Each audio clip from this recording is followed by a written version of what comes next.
इम्तियाज़ अली का स्वागत है। क्या आप जानते हो कि आपकी खुद की लेगेसी कितनी पावरफुल है? अभी आपने ये बात कह दी है ना, तो मैं थोड़ा प्रेशर्ड फील कर रहा हूँ। I think very few people in the universe can enhance an Imtiaz Ali vision. No, that's not true. कभी कभी मुझे लगता है कि मैं शायद शो ऑफ कर रहा हूँ एज अ डायरेक्टर। रहमान साहब, काम के अलावा उनसे बातें होती? हाँ जी, काम के अलावा ही बहुत सारी बातें होती है उनके साथ। रहमान सर के साथ ना बहुत ही मैच्योर कॉन्वर्सेशंस हो सकती हैं। ऐसा लगता है कि हम वहाँ ज्ञान बांट रहे होंगे, बिल्कुल ही नहीं। Core of improvement in film making and writing क्या होती है? आई एज अ डायरेक्टर मैं कोशिश कर रहा हूँ कि अपने पोटेंशियल पे पहुँचूँ, अच्छा करूँ, इम्प्रूव करूँ। आप नहीं पहुंचो? नहीं, नॉट एट ऑल। ये बहुत इंस्पिरेशनल है सारों के लिए। सबसे ऑल एनकम्पसिंग फिल्म कौन सी रही है आपकी, जहां आप पूरे तरीके से डूब गए थे उस फिल्म में? रॉकस्टार शायद वो फिल्म थी। हर आर्टिस्ट की फेवरेट। थैंक यू फॉर कुन फाया कुन। मेरी लाइफ के सबसे लो मोमेंट्स में मैंने उस सॉन्ग को सुना। क्या बात है। पहली बार कैसे सोचा था कि इस गाने को फिल्म में डालना है? बचपन में ना ऋग्वेद की एक लाइन पढ़ी थी, then even nothingness was not. Hindi में अगर उसको ट्रांसलेट करें, जब कहीं पे कुछ नहीं भी नहीं था। आपने तमाशा क्यों बनाई? उस फिल्म से मिला क्या आपको? रिस्पॉन्सिबिलिटी मिली। एक लेडी खड़ी थी और वो देख रही थी मुझे अजीब सी आंखों से, जैसे कि मुझे ब्लेम कर रही हूँ, और कहा कि ये फिल्म तुमने बहुत देर से बनाई। ये फिल्म तुमको पहले बनानी थी, अब तो बहुत देर हो गई। God willing my journey will now begin, ऐसा लग रहा है मुझे। दोस्तों, ये कॉन्वर्सेशन मेरे दिल के करीब है क्योंकि इम्तियाज़ अली सर के मूवीज़ का एक बहुत बड़ा रोल रहा है मेरी लाइफ में, मेरी पर्सनालिटी के डेवलपमेंट में, मेरे माइंडसेट में। तो आज मैंने उन्हें मेरे खुद के सवाल पूछे। आई एम श्योर कि अगर आप भी इम्तियाज़ अली फ़ैन हो, उनके फिल्मों के फ़ैन हो, तो आपको इस पॉडकास्ट सुनकर बहुत मज़ा आएगा। रॉकस्टार, तमाशा, चमकीला, जब वी मेट जैसे फिल्मों को डायरेक्ट किया है इन्होंने। जो भी आपके सवाल है ना, उन सारों को मैंने पूछ लिया आज इम्तियाज़ सर से। This is Imtiaz Ali on TRS।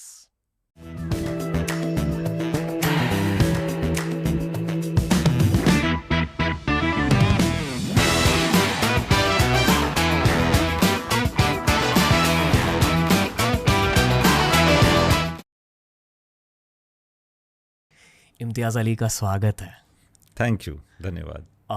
बहुत टाइम से मैं इस कॉन्वर्सेशन के इंतज़ार में था, तो very very grateful to have you here sir. Very grateful to be here. Wonderful atmosphere. ये क्यों कह रहे हो पर? ये इसलिए कह रहे हैं कि यहाँ पे ना देखिए बहुत इंटरेस्टिंग शो पीसेस हैं, जैसे कि हनुमान जी की मूर्ति है और उसके साइड में दो निंजा टाइप के लोग हैं। वो कॉम्बिनेशन बड़ा अद्भुत लग रहा है। ऊपर फिर वो कुछ जापानीज़ मुहर है, उसके ऊपर वो आपका सामुराई स्टाइल हेलमेट है। मतलब अलग अलग चीज़ें हैं, but it's all pointing towards a kind of faith, spirituality and power. हाँ जी। सो बहुत अच्छा कॉम्बिनेशन लग रहा है। नहीं, थैंक यू सर। एक्चुअली ये हमारा प्लान B स्टूडियो है, क्योंकि प्लान A स्टूडियो में कुछ चेंजेस हो रहे हैं। अच्छा। तो वहाँ एक बहुत बड़ा शेल्फ है जहाँ एक्चुअल शो की पर्सनालिटी दिखाई देती है। अच्छा। पर इस स्टूडियो में भी एनर्जी बहुत अलग है। और मैं मानता हूँ कि इस फॉर्मेट के लिए एनर्जी बहुत ज़रूरी है। हाँ, बिकॉज यहाँ ग्रीन बहुत सारा है, मतलब बड़ा अच्छा एक रिलैक्स्ड सा एटमॉस्फेयर भी है, but there is a sense of vitality. हाँ जी। सो बहुत अच्छी बात है। हाँ जी। आप कैसे हो सर? What's up? मैं ठीक हूँ। गर्मी थोड़ी बहुत बढ़ रही है, और हम वैसे लोग हैं ना, हम हर दफ़ा कंप्लेन करते हैं कि गर्मी हो रही है, जैसे कि ये पता ही नहीं था कि होने वाली है। और अच्छा है, सब ठीक ठाक है। How you liking the success of चमकीला? सक्सेस फील नहीं होती अक्सर आसानी से, मुझे लगता है। लोग जब तारीफ़ करते हैं या बोलते हैं आपको फिल्म अच्छी लगी, तो पता होता है कि इसमें खुश होने वाली बात है ये, बट अक्सर वो खुशी एग्जैक्टली फील नहीं होती। कभी कभी किसी पर्टिकुलर तरीके से फील हो जाती है, जैसे कि कोई पुराना दोस्त कुछ ख़ास सी बात कर देता है, जो कि ये नहीं है कि यार कॉन्ग्रेचुलेशंस वाली बात नहीं होती, बट वो किसी तरह से जाहिर करता है ना, तो पता चलता है। जैसे कि मेरे दोस्त ने फ़ोन किया और उसने कहा कि मैंने फलाने को फ़ोन करके बोला कि तूने देखी, तूने बोला था कि सो एंड सो फोर्थ, सो तब खुशी जाहिर होती है। But overall a very happy feeling. और मैं जानता हूँ कि मेरी किसी भी फिल्म को इस तरह का रिस्पॉन्स शायद नहीं मिला है। जैसे किस तरह का? बहुत हार्टफेल्ट, वेरी लविंग। लोगों ने अपार्ट फ्रॉम ये कहना है ना कि फ़िल्म अच्छी लगी, लोगों ने ये कहा है कि शुक्रिया आपने ये फ़िल्म बनाई। ये बड़ा अद्भुत रिएक्शन है जो मिल रहा है इस फिल्म में।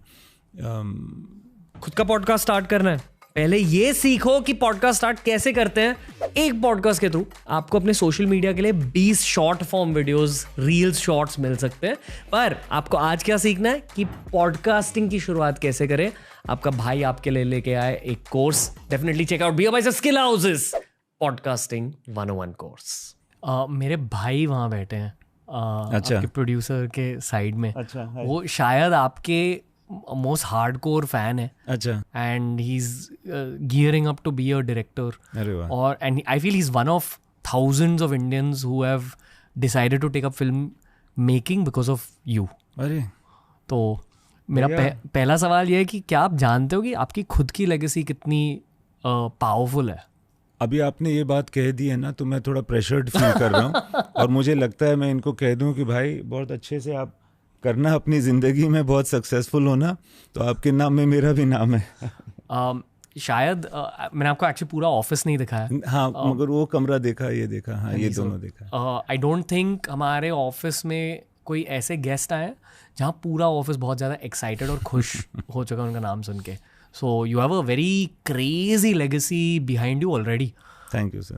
पर it shows on your face and in your voice that you don't look at it that वे।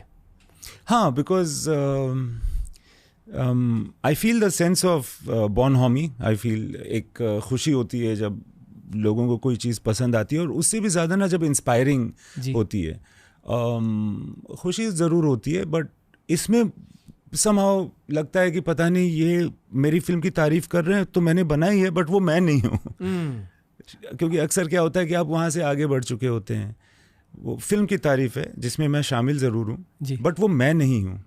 ये कहीं से कोई चीज़ आती है। I think that all creativity has some unknown source. I don't think it is वो मैन्युफैक्चर किया मैंने बैठ कर के हर चीज़ सोच करके, ये पता नहीं। ऐसा कभी कभी लगता है कि आप माध्यम है और आपके यहाँ कोई बिजली आ जाती है, फिर आपके थ्रू वो लोगों तक पहुँच जाती है। मुझे ऐसा फील होता है अपने काम को लेके। यहाँ आते वक्त मैंने उनसे पूछा कि what is Imtiaz Ali for you. तो उन्होंने कहा कि उनके जो सबसे मेमोरेबल फिल्म्स और सीन्स हैं उनमें मुझे खुद की एक परछाई दिखाई देती है। अरे वाह। That is the core of what you try to do. मतलब आप बहुत आर्टिस्टिक तरीके से लोगों को सेल्फ रियलाइजेशन की ओर लेके जाते हो। ये एक इंटेंशनल चीज़ है? नहीं, ये इंटेंशनल नहीं है। Okay. ये मैं खुद के लिए इंटेंशनल है, इन द सेंस दैट ये ज़रूर मैं कह सकता हूँ कि अगर मैंने कुछ लिखा या फिल्म बनाई ना, उसमें शायद मेरी जिज्ञासा और मेरी खोज और मेरा इंटरेस्ट ज़रूर होता है। बहुत सारी फिल्में या बहुत सारे सीन्स मेरे अपने सवालों का आंसर ढूंढ रहे होते हैं जी। तो शायद ऐसा हो सकता है कि दूसरे लोगों को भी अपने क्वेश्चंस उसमें दिख जाएं। कहते हैं कि if you want to address a crowd, आप सिर्फ एक इंसान से अच्छे से बात करो, पूरा क्राउड एड्रेस हो जाता है। हाँ, और मुझे ये भी कहते हैं कि जब अगर आप खुद से संपर्क करेंगे तो फिर सारी दुनिया सुन सकती है। So you have to be talking to yourself all times, I feel as an artist. वैसे मुझे आपसे डीप कॉन्वर्सेशन करनी है पर पहले एक, I won't say surface level, पर एक चीज़ कहना चाहता हूँ ताकि I can just tick mark that box. मुझे बहुत सही लगी चमकीला। बहुत मजा आया देख। ये तो हल्की बात बिल्कुल नहीं है, तो बहुत गहरी बात कर दी आपने। बट वही, इट्स अ पासिंग थिंग। ये बस 2024 की बात है। मुझे आपसे डेकेड्स लॉन्ग बात करनी है। सो बट 2024 स्पेसिफिक बहुत मजा आया मूवी देखकर। Thank you very much. May be मुझे मजा इसलिए आया क्योंकि सोशल मीडिया में हमें कोई रेफरेंस पॉइंट्स नहीं देता, कहता नहीं कि अच्छा अभी नेक्स्ट ये करना है, नेक्स्ट वो करना। और एक वो खोयापन चमकीले में भी दिखाई दे रहा था उस फिल्म में। Plus there was something very ethereal about both Diljit paaji and परिणीती's performances. जो आपने कहा कि आपके थ्रू एक एनर्जी फ्लो कर रही थी as the director, I feel कि उन दोनों में भी एक एनर्जी फ्लो कर रही थी। करेक्ट। तो इट वाज अ यूनिजन ऑफ आर्टिस्ट्स ऐसा फील हुआ मुझे। वेरी गुड यार, I am very happy. These things you can observe from outside.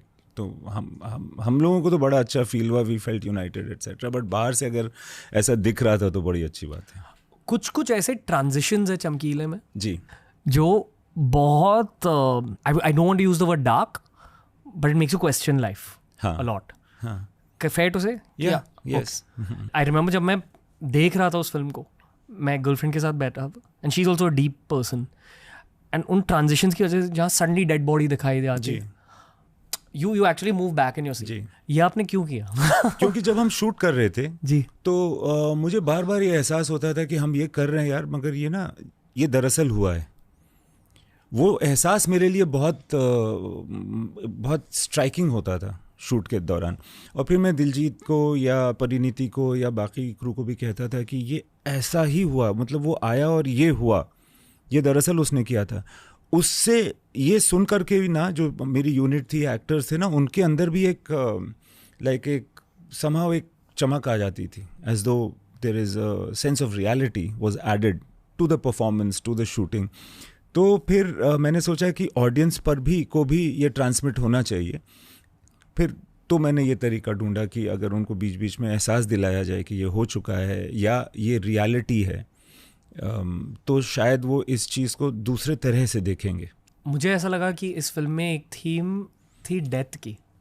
Death was one of the themes for me at least. शायद ये मैं खुद में देखता हूँ, इसलिए मैं ये कह रहा हूँ, I think about death a lot, and Chamkila also force me to think about death. पर जो आपने कहा कि आप भी फिल्में इसीलिए बनाते हो ताकि आप एक सेल्फ इंट्रोस्पेक्शन की जर्नी कर सके हर फिल्म के साथ जी। तो दो सवाल है। पहला सवाल ये है कि was death an active theme of the film for you, और दूसरा सवाल ये है कि इस फिल्म को बनाने के बाद आपको क्या मिला? पहले सवाल का आंसर ये है कि death was almost a kind of सूत्रधार for me in a different kind of a way. शुरुआत में जिन्होंने फिल्म नहीं देखी है वो ना सुने, बट जिन्होंने देख ली है वो जानते हैं कि शुरुआत में ही इन दोनों की हत्या हो जाती है, चमकीले और अमरजोत की।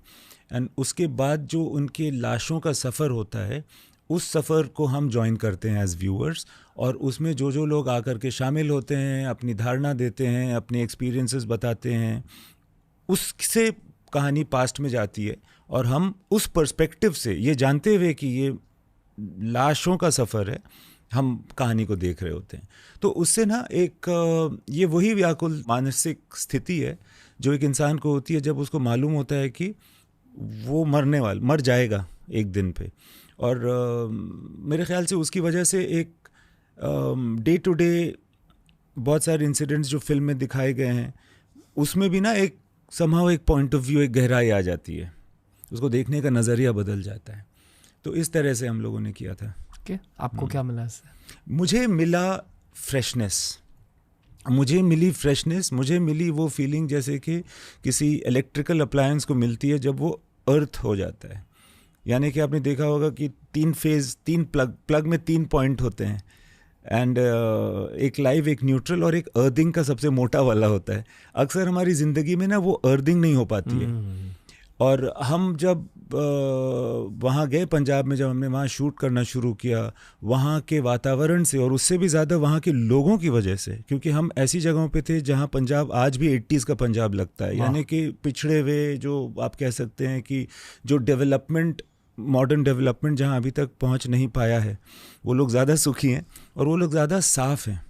मैं आपको बताऊँ, मुझे बड़ी हैरत होती थी स्टार्टिंग में। मुझे लगता था ये लोग ना बनावटी हैं, ये अच्छा होने की एक्टिंग कर रहे हैं, शायद हमें इम्प्रेस करना चाहते हैं।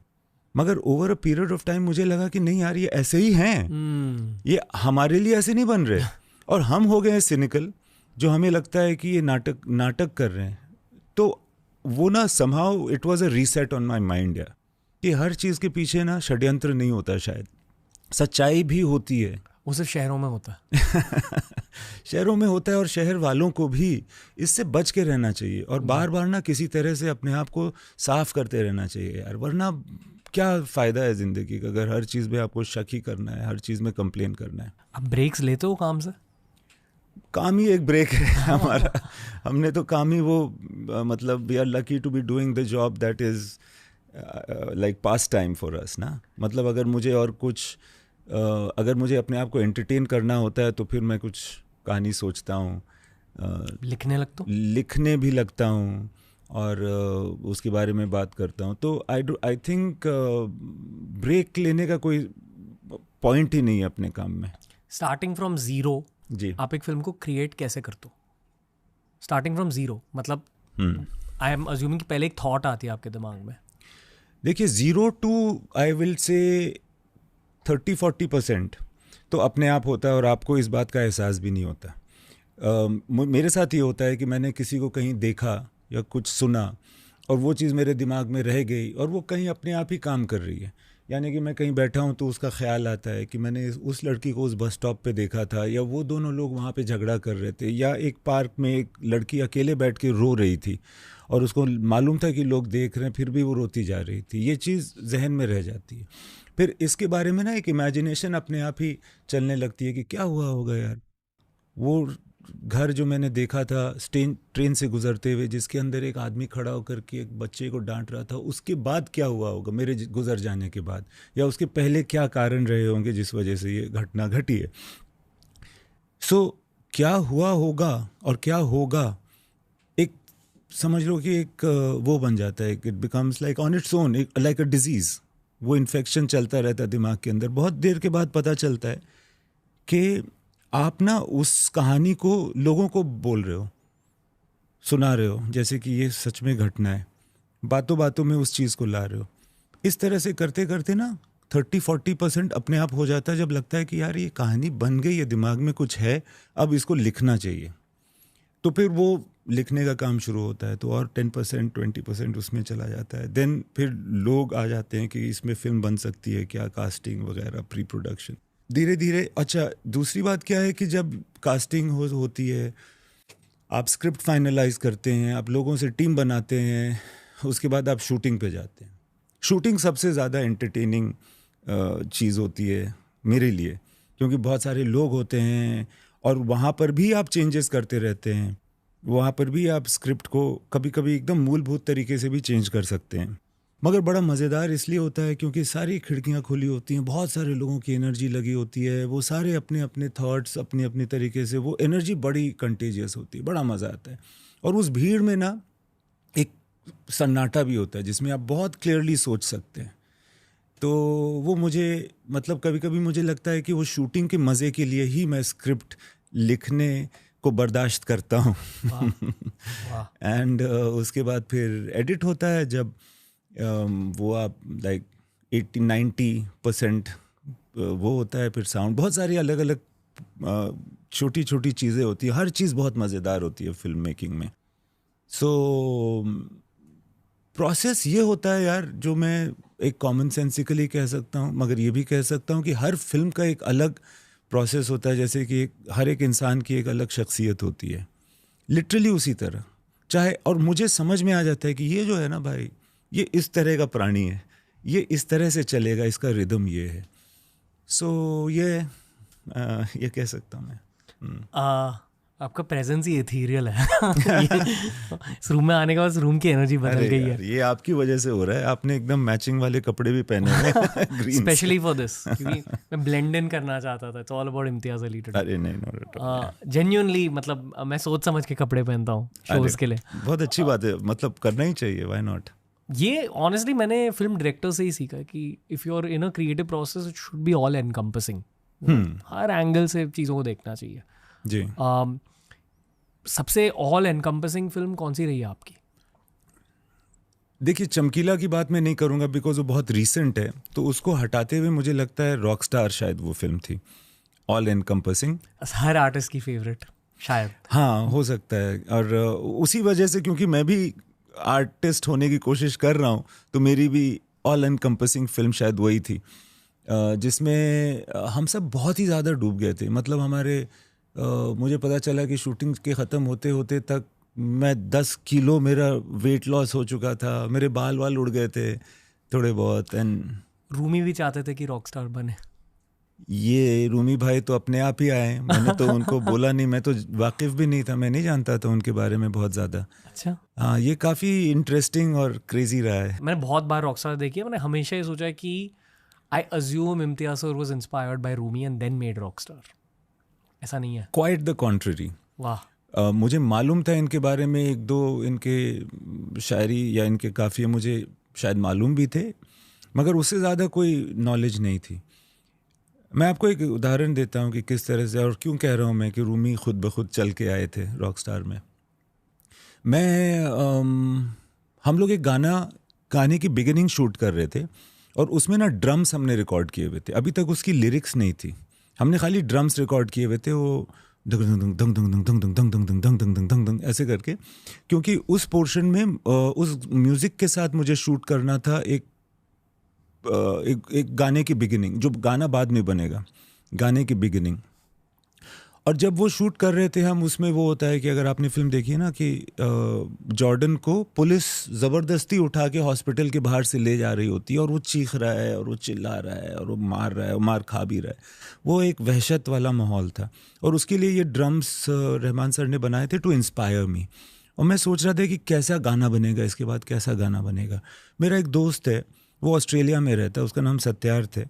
उसने वहाँ से मुझे ना कोई SMS सा किया यूं ही, और उसने एक SMS में उसने कहा रूमी क्या कोटेशन, एंड उस रूमी के कोटेशन में था the hunting falcon hears the sound of the drums, come home come home. वहाँ से मुझे लगा कि यार ये जो बंदा बोल रहा है ये वही बात है जो एक्चुअली मैं सोच रहा हूँ. कम होम, घर आ जा. परिंदा, फैल्कन, यू नो, वहाँ से वो थॉट्स शुरू हो जाते हैं. तो ऐसा लगा कि यार ये Rumi has been where I am trying to go. हमने उसी को तोड़ करके आप देखिए कि नादान परिंदे घर आजा गाना बनाया, जो वही वाला गाना है जिसमें ड्रम्स की आवाज़ सुनाई दे रही है.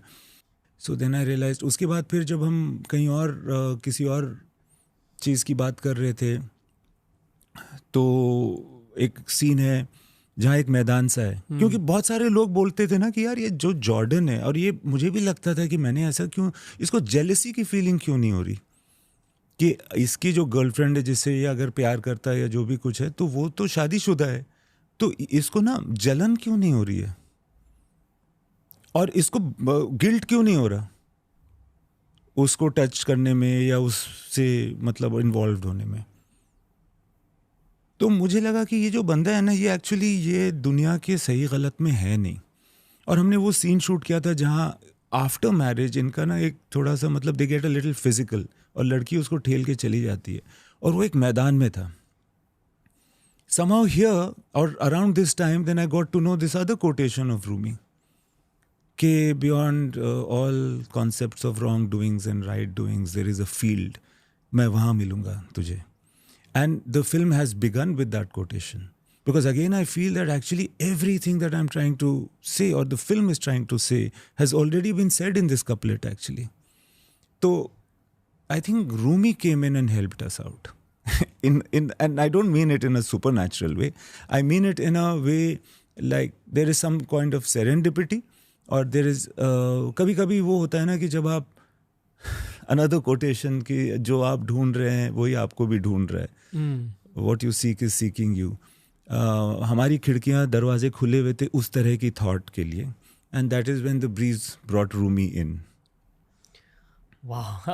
मैंने हमेशा ये सोचा था कि you created the film based on the quotes. नहीं यार, उल्टा, quite the reverse. ये आप क्यों कह रहे हो कि supernatural element नहीं था? क्योंकि इसमें कुछ सुपरनैचुरल नहीं है ना, कि जिस चीज़ की तलाश में आप होते हैं वो चीज़ आपको दिख जाती है. अगर आप एक भीड़ में भी हैं और आप रेड कलर के बारे में ऑब्सेस्ड हैं तो हर चीज़ जो रेड है वो आपको पहले दिख जाएगी. That's why it might not have been, because हमारे जो एंटेना थे ना वो ट्यून्ड थे उस डायरेक्शन में जहाँ पे रूमी बसते हैं, तो फिर वो फ्रीक्वेंसी कैच हो गई. बहुत रैंडम चीज़ कहनी है आपसे. कहिए ना. आई होप कि एक दिन आप हॉरर मूवी बनाए. अरे यार, I'd love to. But supernatural नहीं हो. नहीं, मतलब मैं पूछ रहा हूँ, but why not, why haven't you made it yet? I'm trying to think of how it should be in the way that it can be very enticing. अगर उसमें ना कोई अच्छा कोई एंगल हो, यानी कि ये सिर्फ ये ना हो कि हमें लोगों को डराना है, उसमें कोई और भी बात हो। एक दो कहानियाँ मैंने कभी सोची भी थी, लोगों ने बताई हैं, बट अभी तक वो बात आगे बढ़ी नहीं है। एंड होपफुली यार एक दिन ज़रूर will make a good horror film. आपकी फेवरेट हॉरर फिल्म कौन सी है? हिंदी में तो मधुमती मुझे बहुत अच्छी लगती है, जिसमें देखो ये एंगल है, it's not only a horror film, you know, there is horror but there is also other things.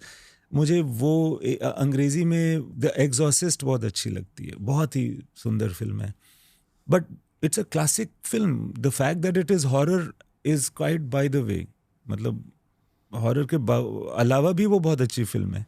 ऐसी कुछ फिल्म अगर दिमाग में आएगी तो बहुत मज़ा आएगा। अगर आप हॉरर फिल्म बनाओगे तो वो बहुत ज़्यादा डार्क होगी या it will be more in an ethereal zone, कि हाँ आपको अब पता नहीं? मुझे पता नहीं यार, मुझे पता नहीं, मगर एक बार एक ख्याल आ रहा था, एक ना मधुबाला जी का बंगलो हुआ करता था, उसको कहते थे किस्मत बंगलो, अब वो रिकंस्ट्रक्ट हो गया है। वहाँ पे ना शूटिंग रात को नहीं देते थे, या रात को लोग किया नहीं करते थे, उनको क्योंकि ऐसा कुछ प्रचलित हो गया था कि यहाँ पे ना मधुबाला जी की आत्मा आती है, ऐसी कोई बात होती थी। ऐसा कुछ था नहीं शायद, बट लोग ऐसा मानते थे। तो उस वक्त मैंने रात को वहाँ काफ़ी शूटिंग की थी, मुझे लगता था नहीं ऐसा डोंट वरी, और मैं उसके अंधेरे जगहों पे भी जा कर के रात को ना बैठता था अकेले में, और मुझे लगता था कि आएंगे क्या हालांकि मैं विश्वास उस तरह से नहीं करता हूँ, बट वो फीलिंग मुझे याद है। वो फीलिंग जो थी वो हॉरर की भी थी, मगर उसके अलावा भी थी। There was a sense of awe and romanticism, not romance really. So in दो चीज़ों का मिश्रण बड़ा इंटरेस्टिंग होता है। कोई सुपरनैचुरल एक्सपीरियंसेस हुए आपकी ज़िंदगी में, या पास आए हो कोई सुपरनैचुरल एक्सपीरियंसेस के? क्योंकि I assume a guy like you who's that much of a channel has had some kind of experiences. No, I wouldn't say so. Okay. I would say that ऐसा बहुत बार हुआ है जब बदमाशियाँ की हैं मैंने, यानी कि कॉलेज में लोगों को ऐसी एक्टिंग करके दिखाई है जैसे कि मैं पोजेस्ड हूँ और उस तरह की शरारतें की हैं ज़रूर, बट ऐसा मैं दावे के साथ नहीं कह सकता कि कुछ सुपरनैचुरल दरअसल हुआ है मेरे साथ। आप कॉलेज में कैसे थे? मैं कॉलेज में अपने आप को बहुत ही हीरो समझता था, एंड मेरे मित्र यहाँ बैठे हैं जो प्रोड्यूसर भी हैं इस फिल्म के, और वो मेरे साथ कॉलेज में भी थे।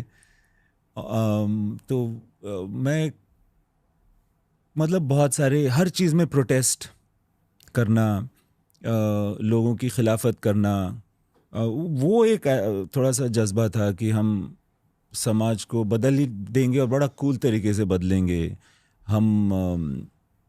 मैं नाटक बहुत किया करता था, स्ट्रीट थिएटर भी बहुत किया करता था, और मंडी हाउस में प्रोफेशनल टाइप के प्लेज, और कॉलेज के ड्रामेटिक सोसाइटी का प्रेसिडेंट भी था, तो काफ़ी बिजी रहा करता था। और थोड़ा सा एक ऐसे ही थी कि हम लोग समाज को बेटर करेंगे, और उस तरह से एक जज्बा रहता था। लाइफ में क्या करना था तब?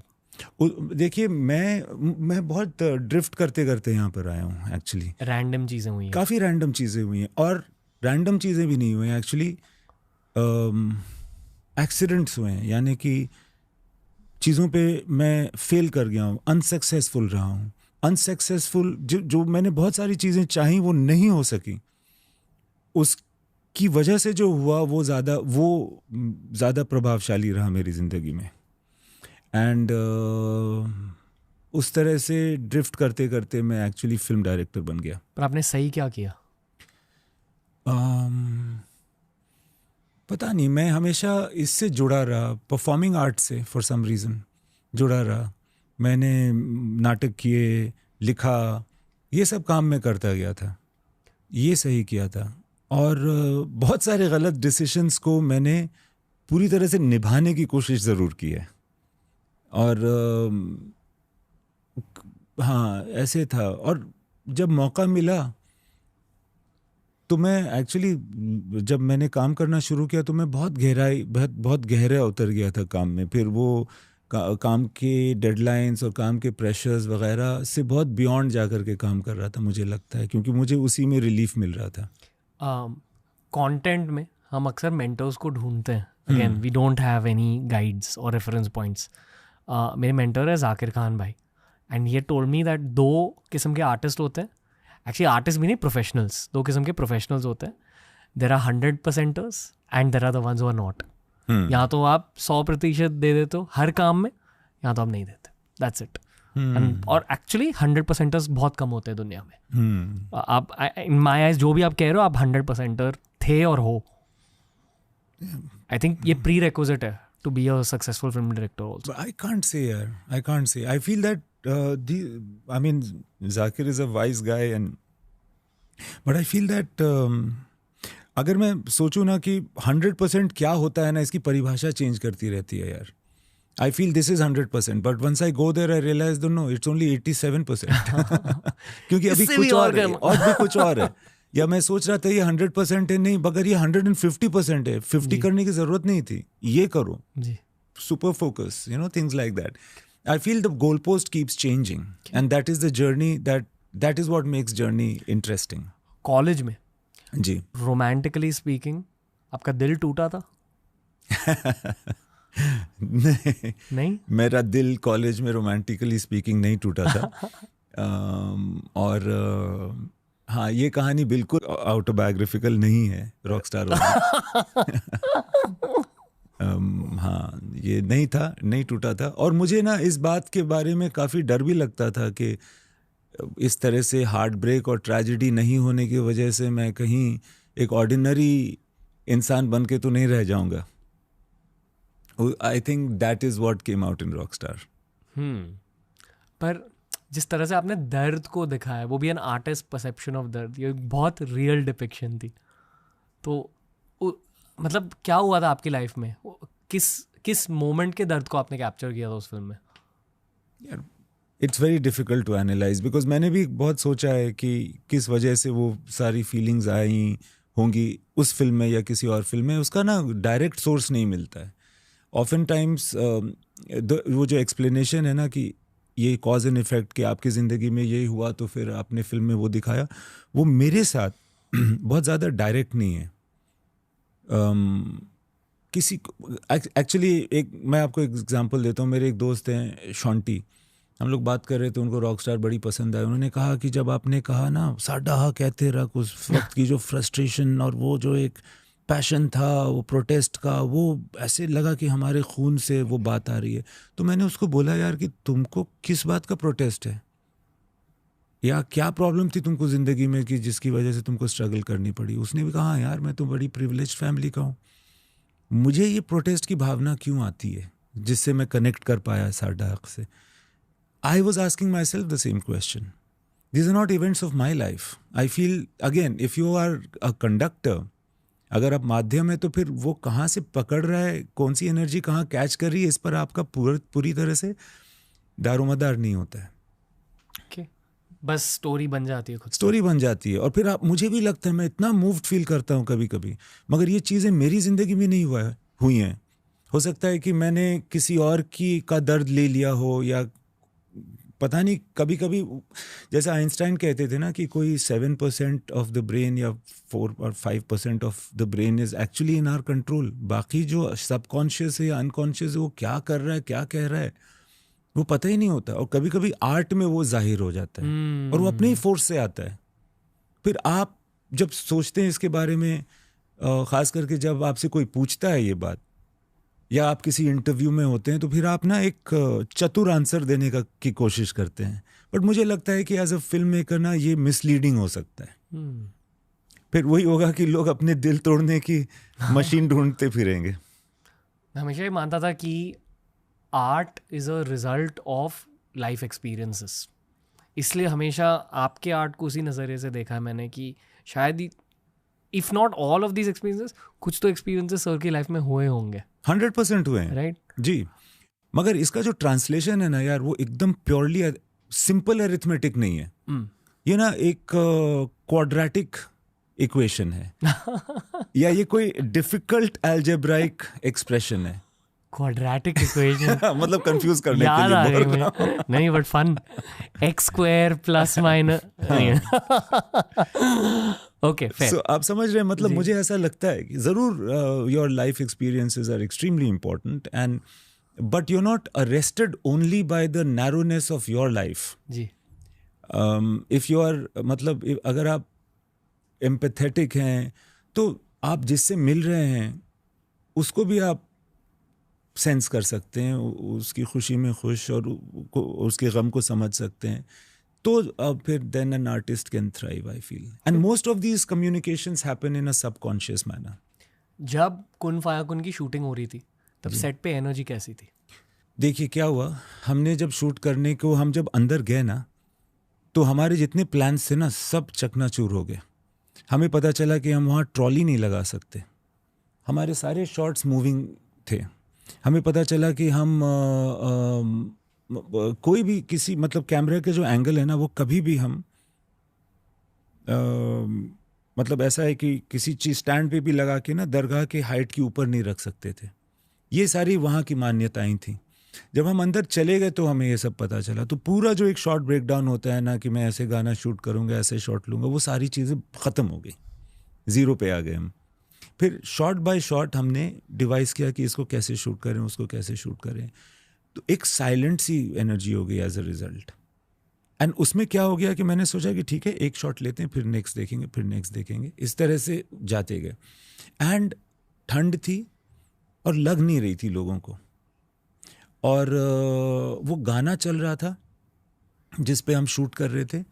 And that like it's almost as दो सारे लोग ना एक रिदम में आ गए थे. सब कुछ एक रिदम में आ गया था. Collective consciousness. मुझे याद है मैं वहाँ पे ना एक फिल्म फेयर के एडिटर हैं जितेश पिल्लई. अचानक मैंने देखा वो बैठा हुआ है. वो बॉम्बे से दिल्ली कब आ गया और यहाँ पर मुझसे मिले बिना वो जाने वाला था. वो बोला यार मैं ना मुझे इच्छा ही नहीं हुई तुमसे आके मिलने की. यहाँ से जब मैं गाना सुन रहा हूँ बैठ करके कोने में तो एक अजीब सी एनर्जी थी. एंड हम इतना सोच नहीं रहे थे कि ये कोई बहुत सारी डीप कुछ काम हो रहा है. हम काम ही करते जा रहे थे. और सब नंगे पैर ठंड में. एंड सारे लोग अंदर आ गए थे, बाहर से कोई कनेक्शन नहीं रह गया था. तो एक अलग सी दुनिया थी. और जब हम लोग मैं सोचता हूँ उसके बारे में ना तो शायद वो सबसे यूनिफाइंग एक्सपीरियंस था पूरे शूट का. एक बहुत ही यूनिफाइंग सा एक्सपीरियंस था. हमें नहीं मालूम था कि लोगों को इतना प्रभावित करेगा ये गाना, या इसके कुछ विजुअल्स हैं जो शायद हमारी फिल्मोग्राफी में हमेशा रणबीर की लाइफ में या मेरी लाइफ में, रहमान सर की लाइफ में रह जाएंगे.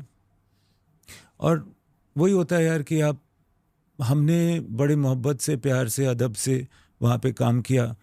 एंड मुझे इस बात का एहसास एक और चीज़ थी. पर्सनली मुझे ना अमीर खुसरो की जो कंट्रीब्यूशन है ना हमारे म्यूज़िक और लिटरेचर को, उससे मैं बहुत क्लोज रहा हूँ. क्योंकि बचपन से उस तरह के जो उनके गीत और ये सब मैंने सुने हैं. और ये मुझे मालूम था कि वो हज़रत निज़ामुद्दीन औलिया के भक्त थे. और जिस जगह हम शूट कर रहे थे शायद उस जगह कव्वाली का इजाद हुआ था, शायद उस जगह तराना का इजाद हुआ था. बहुत सारे आर्ट फॉर्म्स, बहुत सारे म्यूज़िकल इंस्ट्रूमेंट्स वहीं पहली बार गाए गए थे. और श्रद्धा से, जिस श्रद्धा को बाद में हम लोग कहते हैं कि हाल या अलग अलग मिस्टिकल टर्म्स और म्यूज़िकल टर्म्स में कहते हैं, तो उसका मुझे बड़ा एहसास था यार ये वही जगह है. अगेन जैसा चमकीला में था ना कि ये सच में हुआ है, तो मुझे लगता था ये वही जगह है. वो यहाँ बैठते होंगे और यहाँ इस तरह से ख्याल गाते होंगे. तो उसी तरह से हम लोग शूट कर रहे थे. कुछ जोग्राफिकल लोकेशन ज़्यादा पावरफुल होते हैं. हाँ, वही डिसाइड करते हैं कि यहाँ ये वाले विजुअल्स या ये वाली कला ज़्यादा फैलेगी दुनिया में. हो सकता है. मैंने सालों से इस पॉडकास्ट को विजुअलाइज किया है. अच्छा. मैं एक दिन आपके सामने बैठूंगा और आपसे सवाल पूछूंगा स्पेसिफिकली. और ये पॉडकास्ट का एंड नहीं है तो मुझे अब एक चीज़ कहनी है. जी हाँ. Thank you for that song, shooting it, creating it, thinking of it. मेरी लाइफ के सबसे लो मोमेंट्स में मैंने उस सॉन्ग को सुना है. क्या बात है यार. And it not just looking at it but going back to the video. अगर मैं कभी रणबीर कपूर के साथ पॉडकास्ट का जो करूँगा वो भी विजुअलाइज किया, यही कहूँगा. AR रहमान के साथ एक शूट कर लिया पॉडकास्ट, उन्हें भी यही कहा था कि just thank you to 3 of you guys especially, but I'm sure the whole crew But all three of you all are very blessed in my eyes. Sir, we receive blessings. I feel वो वहाँ पे I think our work received blessings and from people, from all kinds of people. And ये जो आप कह रहे हैं ना, ये this is such a great. I have so much gratitude for the fact that people have taken solace from this song. The video of it also, sir. The video also of it. But the video is coming from the song, you see. And one thing is coming from the other, let's say. But हाँ, मतलब एक बहुत सारे लोगों को relief मिला, आराम मिला है. तो ये बड़ी बहुत बड़ी blessing है, you know, which we have been given. मैं फर्स्ट ईयर इंजीनियरिंग में फेल हुआ था और एज 25 या 26 पे बहुत गंदा ब्रेकअप हुआ था. These are the two lowest moments of my life from a sadness perspective. जब दुख इतना ज़्यादा बढ़ जाता है कि आपके हाथ पैर भी मूव नहीं करते, दैट लेवल ऑफ सैडनेस. मुझे पता नहीं था. मैं went to YouTube and searched for Kun Faya Kun and watched the video. क्या बात है यार. So there's some again higher energy, healing power in both the song and the visuals. आपसे पूछना चाहूँगा कि वही 0 to 1 of Kun Faya Kun पहली बार कैसे सोचा था कि इस गाने को फिल्म में डालना है? हुआ ये कि मतलब सॉन्ग में ये सिचुएशन थी कि ये जो रॉकस्टार है ना, इसका कैरेक्टर म्यूजिकली ये था कि ये किसी भी म्यूजिकल फॉर्म में पानी की तरह चला जाता है. ही परमिएट्स इनटू एनी म्यूजिकल फॉर्म. यानी कि अगर कल को वो कलिप्सो म्यूजिशियन से मिलेगा तो उनके साथ भी बजाने लगेगा, ऐसे जैसे कि वो जानता है इस फॉर्म को. बहुत पानी की तरह है. तो वो 2-3 दफ़ा फिल्म में हमने दिखाया है. तो ये भी था कि जब वो अपने घर से निकाला जाता है तो बहुत सारे लोगों की तरह वो भी जा कर के हज़रत निज़ामुद्दीन की दरगाह में चला जाता है. बिकॉज वहाँ ऐसे आप जा सकते हो, आप रह सकते हो.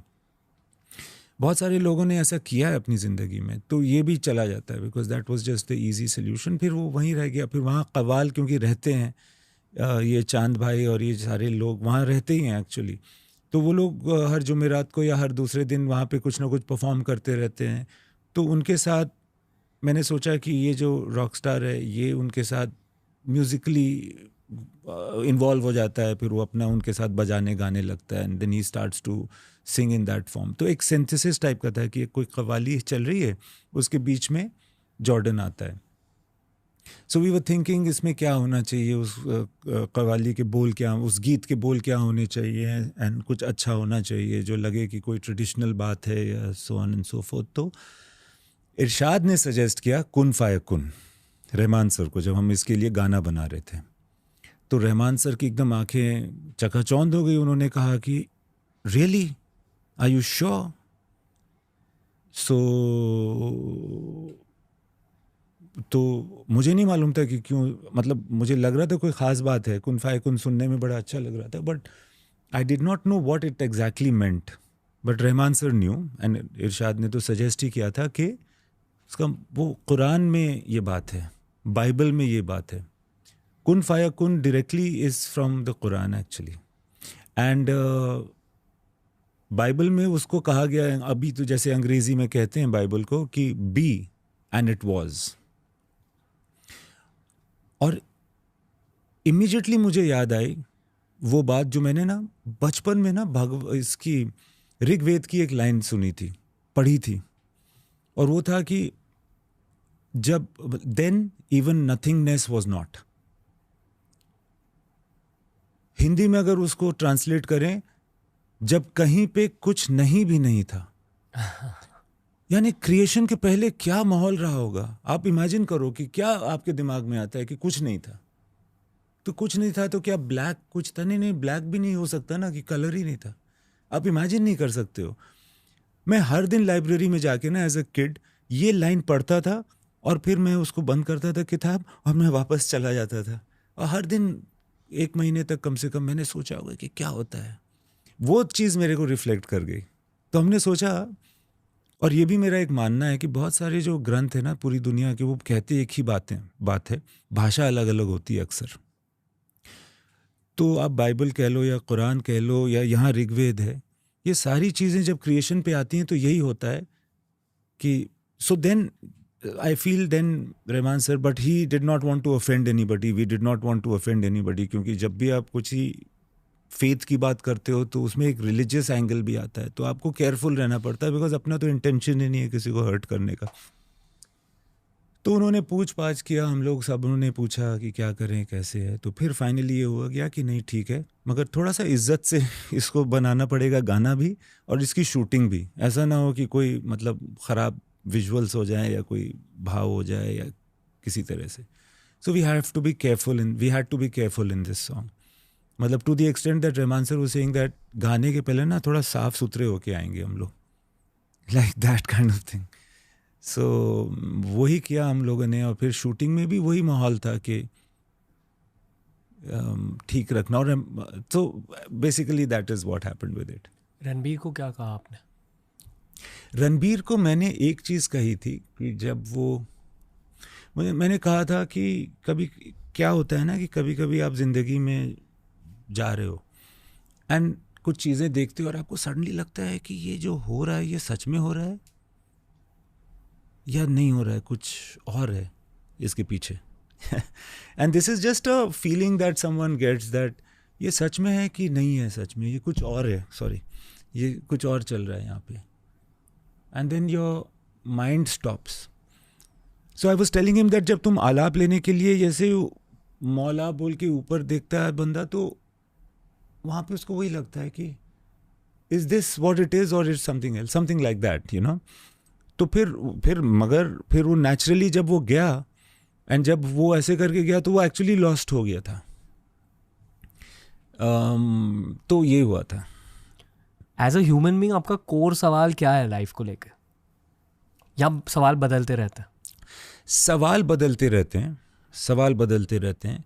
पहले बहुत सारे सवाल जो है ना वो अपने बारे में हुआ करते थे, मैं कौन हूँ, मैं क्या चाहता हूँ, मैं।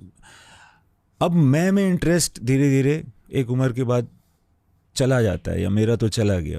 फिर और चीज़ें ज़्यादा इम्पॉर्टेंट हो जाती हैं कि तुम कौन हो, तुम्हारे पीछे क्या है, दैट काइंड ऑफ थिंग।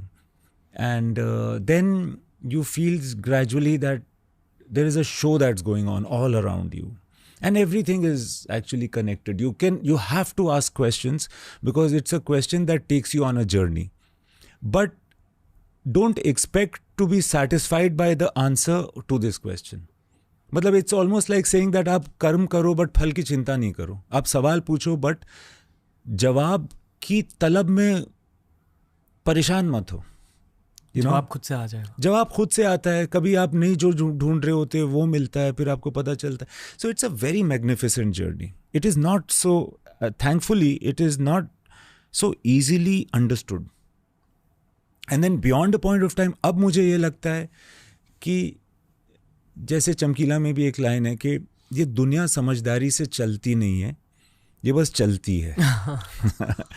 और जिसको जो करना है इसकी चाल के साथ कर लेना है और समझना नहीं है कुछ भी। सोल देखी है आपने? Pixar animated film. मैंने देखी है, करेक्ट, मैंने देखी है, काफ़ी पहले देखी है। वहाँ ये इसकी बातें बहुत हो चुकी है शो पर भी। अच्छा। कि हर आर्टिस्ट में और हर स्पोर्ट्स पर्सन में जो बेसिकली आर्टिस्ट है, आई फील कि हर प्रोफेशन में आर्ट होता ही है। एज इन जब आपका क्राफ्ट एक हद तक इम्प्रूव हो जाता है, जब एडवांस प्रोफेशनल बन जाता है, एडवांस स्टेज के बाद आता है आर्ट स्टेज। तो सोल में दिखाया गया है कि फ्लो स्टेट तब अनलॉक होता है जब आपका एक्सपर्टीज एक स्पिरिचुअल लेवल तक पहुंच जाता है। क्या बात है। तो दे show the guy playing the piano and the visual is, ठीक है, पियानो बजा रहा है, बैंडमेट्स के साथ है, एंड सडनली आसपास ब्लू लाइट दिखाई देती है, वो खुद वाइट कलर का बन जाता है and he goes to another place और वो नोट्स उसके थ्रू फ्लो हो रही है। तो beautiful. I always assume, I mean not assume, I know, अभी बहुत सारे फिल्म डायरेक्टर से बात करी है, पर the ones who are reviewed in public, उन सारों के साथ यही होता है, ब्लू लाइट आसपास आ जाती है लिखते वक्त, एडिट करते वक्त, क्रिएट करते वक्त। You don't know. Yeah, of course not. You don't know where you go or where things are pulled out from. हाँ, and yeah, or what to do to be there. बस हो गया। हाँ, yeah. वाह, okay. But is that the most alive you feel? You don't feel anything at that time. You're not aware. I feel like कि अभी मैं ये feel कर रहा हूँ या मैं अभी बहुत अलाइव फील कर रहा हूँ. ये बाद में आप सोचते हैं कि यार मतलब उस वक्त तो मैं था ही नहीं, ऐसा लगता है. Okay. बहुत रैंडम सवाल भी पूछने, तो don't mind the adjacent random. नहीं, don't worry, I love randomness.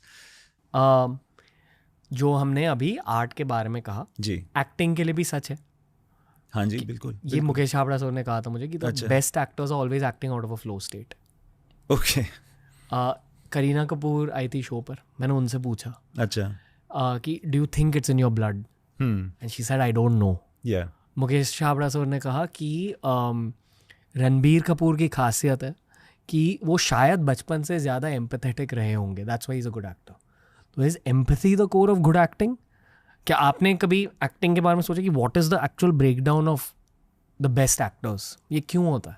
हाँ, कुछ इनहेरेंट क्वालिटीज़ होती हैं वो जिसमें एम्पैथी ज़रूर शामिल है. एंड उसका उस बंदे को काइंड होना ज़रूरी नहीं है, उसको वो समझ रखना ज़रूरी है. एक कुछ लोगों ने है ना कि किसी इंसान को देख कर के सडनली फील कर पाते हैं कि वो कैसे फील कर रहा है. एम्पैथ. करेक्ट. और दूसरी बात, एक्टिंग सिर्फ समझना नहीं होता, उतना ही ज़रूरी उसको एक्सप्रेस करना होता है. आप खुद किस तरह का मीडियम है और आपको कितनी आसानी से दूसरा एम्पैथाइज कर सकता है या समझ सकता है, ये भी आपके एक ऑरा की पे डिपेंड करता है. So I feel that the good actors have both. they've got empathy and they've got the kind of aura that they can be also seen and recognized very easily. People can be empathetic towards them. नाम लिए बिना अपने bad actors के साथ काम किया जहाँ? नहीं, हार्डली. नो, मैंने कुछ बहुत नर्वस एक्टर्स के साथ ज़रूर काम किया है जो स्टिफ हो रहे थे किसी न किसी वजह से, बट बैड एक्टर्स नहीं कहूँगा कि मैंने काम किया है. Is bad acting an outcome of bad direction?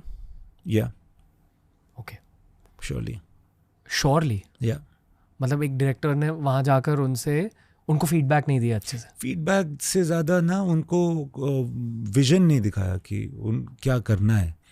देखिए क्या होता है ना कि हर चीज़ डायरेक्टर पे ख़त्म होती है. यानी कि मुकेश छाबड़ा अगर कास्टिंग कर रहे हैं तो वो अपने ऑप्शंस देंगे. मैंने ही सेलेक्ट किया ना किसी एक्टर को किसी रोल में, उसके बाद फिर मैं कहूँ कि ये बैड एक्टर है तो यानी कि मुझे सोचना चाहिए कि मैंने उसको सेलेक्ट ही क्यों किया था.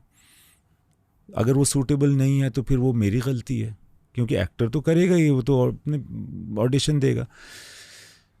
मगर कभी कभी क्या होता है कि किसी आदमी से कम्युनिकेट करने का तरीक़ा आपको नहीं मिलता है, या वक्त नहीं होता है, या आपके पास पेशेंस नहीं होता, या किसी भी वजह से ना उस आदमी से आप बात नहीं कर पाते हो इस तरह से कि उसको समझ में आए.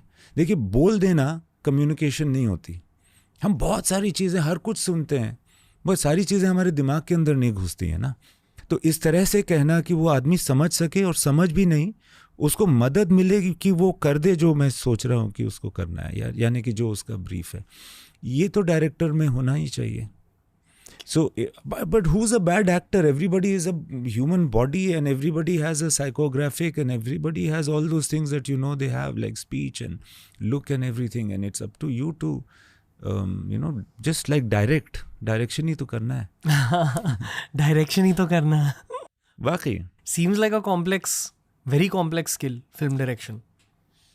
Well, I don't think so. I think आगे जैसा कि आपने कहा था कि शायद the biggest blessing that anybody can have is to be interested in other people.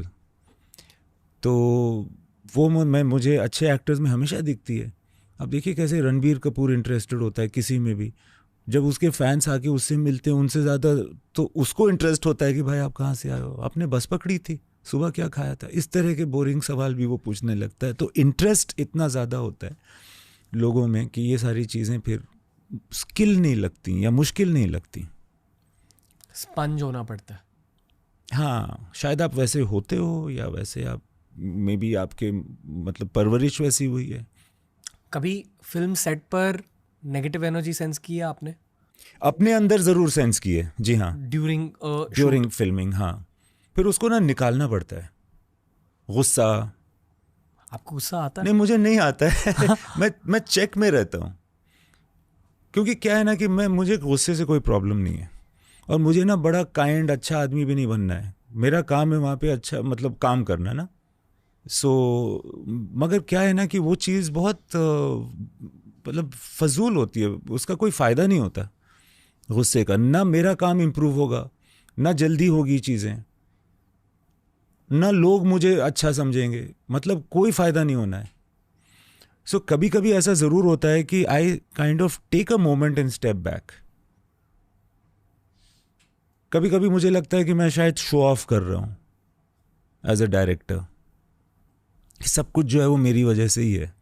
ये आइडिया भी मैंने दिया था, एक्टर को भी यही मैंने डायरेक्शन दिया था, तो मुझे लगता है कि इसका भी कोई फ़ायदा नहीं होना है। आप क्रिकेट देखते हो? हाँ जी। AB डिविलियर्स जानते हो? हाँ। एंड रिंकू सिंह जानते हो आप?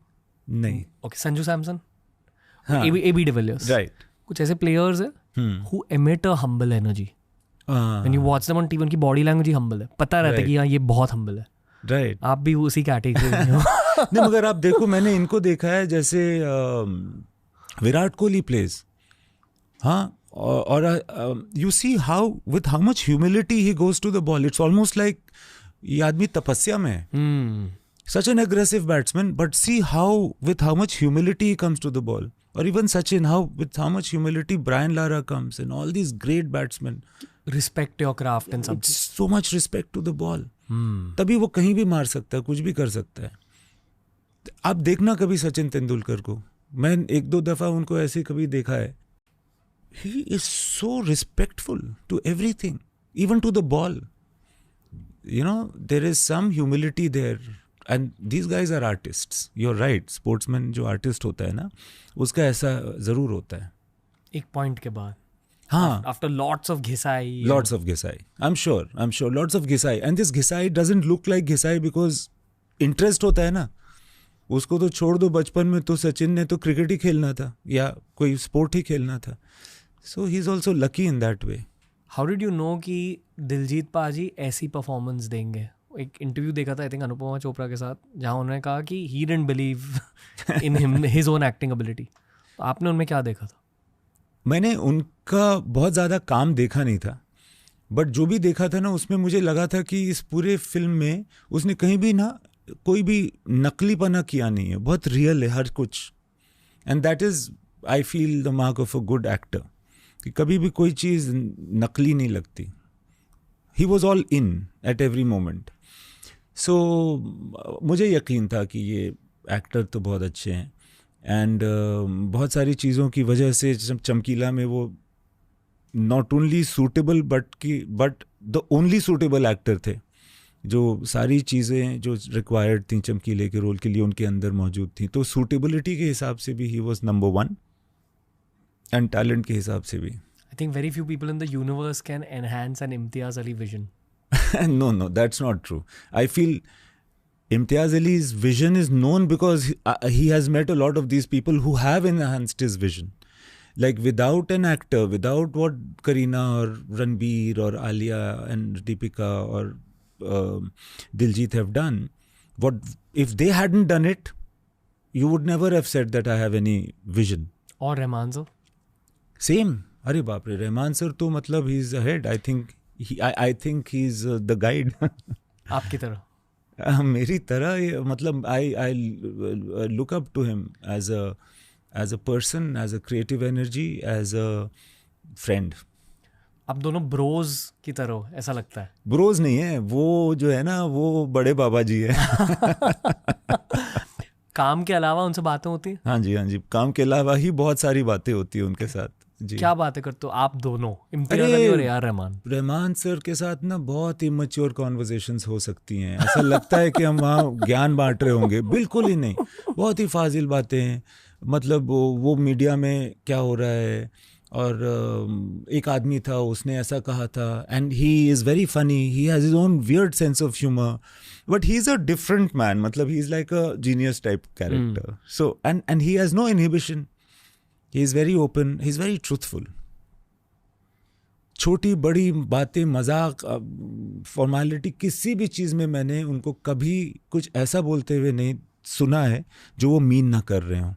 अगर वो पूछते हैं हाउ आर यू ना, तो वो दरअसल जानना चाहते हैं हाउ यू आर। बहुत सारी चीज़ें उनकी बहुत पॉजिटिव हैं इस तरह से। वो कैसे इवॉल्व कर रहे हैं at this stage? I think he is see, constantly there is always this thing of being common that Rahman sir का मैंने देखा है, नोट किया, कभी उनसे ये बात बोली नहीं, हालांकि बहुत कॉमन होने की कि मैं आम हूँ, रेगुलर आदमी हूँ। एंड ये बोलते नहीं हैं बट उनकी चीज़ों में है कि कुछ ऐसे छोटी मोटी जो चीज़ें हो रही हैं तो उसमें वो मैं भी शामिल हूँ, यू नो, उस तरह से। तो अपने आप को उस लेवल पे रखते हैं वो। दूसरी बात क्या है कि he catches himself saying something and then he tries to change himself. So he is very alive, agile as a person. आप किस तरह के गाने सुनते हो? मुझे ना ये थोड़े से जो प्योर आर्ट फॉर्म भी वाले गाने बहुत पसंद हैं, जैसे कि थोड़ा semi classical, folk. I love folk, is my favourite form actually. And this can be, मतलब वो देसी फोक हो सकता है, तो विदेशी फोक भी हो सकता है, वो आयरिश फोक भी हो सकता है। और आजकल जो अच्छे म्यूजिशियंस हैं वो कभी कभी फ्यूजन करते हैं, और अच्छे लेवल का फ्यूजन टू फोक जो होता है ना, वो तो बहुत ही कमाल होता है। If you don't mind me asking, आपका बचपन कैसा था? आपको क्या याद है आपके, like what's your earliest memory in life? My earliest memory in life is being in Jamshedpur in the compound of my Nana's house. नीम के पेड़ के नीचे मैं घास में ना वो चुन रहा होता था, कुछ फूल जैसा या कुछ नीम के पेड़ से गिरा हुआ, वो जो होता है ना, जो मीठा मीठा होता है जिसको आप चूसते हैं, उस जैसी चीज़ मैं ढूंढ रहा होता था। That somehow my very like everlasting memory of myself. Okay. मेरे बचपन में शायद मेरा दुख ये था कि मेरे दोनों पेरेंट्स टाइप ए पर्सनैलिटीज़ थे और मेरे इंस्पिरेशंस भी। तो they were very loving parents but very intense parents, and like I am very grateful to them today. मतलब जो भी मैं हूँ आज उनकी वजह से। Same here. वही आपके पेरेंटिंग के बारे में मैं पूछना चाहता हूँ, क्योंकि there is layers and layers to you, तो I want to know the origins. See, my parents are also everything that I am is because of them, and everything I am or will ever be, at least all the good parts, is because they have put in so much behind me, you know. So actually when I see my parents, I feel that I have miles to go to come to their level. वो artistic थे? Artistic उस तरह से नहीं थे, मतलब उनको वैसे कहानियों का शौक़ है और गानों का शौक़ है, बट उन्होंने आर्टिस्टिक नहीं थे। मतलब my father was working in irrigation, तो वो गांव वगैरह में जाते थे, वहाँ पे पानी के सॉल्यूशंस को बताने के लिए। तो वो बहुत बड़ा काम उन्होंने अपनी ज़िंदगी में बहुत बड़ा काम किया है। मगर ऐसे बहुत सारे लोग हैं ना उनकी तरह, जो उन क्षेत्रों में काम करते हैं जो हमारे मीडिया अटेंशन में नहीं आते, बट उनको इन चीज़ों से फ़र्क नहीं पड़ता। वो फिर भी इसलिए करते हैं क्योंकि उनको पता है कि ये काम बहुत ज़्यादा ज़रूरी है। So my father has spent all his life doing that, and my mother was a housewife largely, but she had a creative side, and she used to make garments and all of that, embroidery, that kind of thing. I feel कि art थोड़ा सा तो genetic होता है, कुछ ना कुछ रहता है। हाँ, ज़रूर होता है। एंड कभी कभी ना वो क्या होता है ना कि किसी लिनिएज में कभी कभी वो एक्सप्रेस होता है। एक पॉइंट आता है जब वो एक्सप्रेस हो जाता है। मे बी अब मैं पहला इंसान हूँ अपने ख़ानदान में जो इस लाइन में आया। अब मेरी वजह से मेरे दोनों भाई भी आ गए हैं, मेरी बेटी भी आ गई है, सारे लोग। अब ना मैंने एक वन रॉटन एप्पल इन्फेक्ट कर दिया एवरीवन विद आर्टिस्ट्री। सबसे डिफाइनिंग मोमेंट क्या रही है आपकी पूरी ज़िंदगी में जहाँ सब कुछ बदल गया?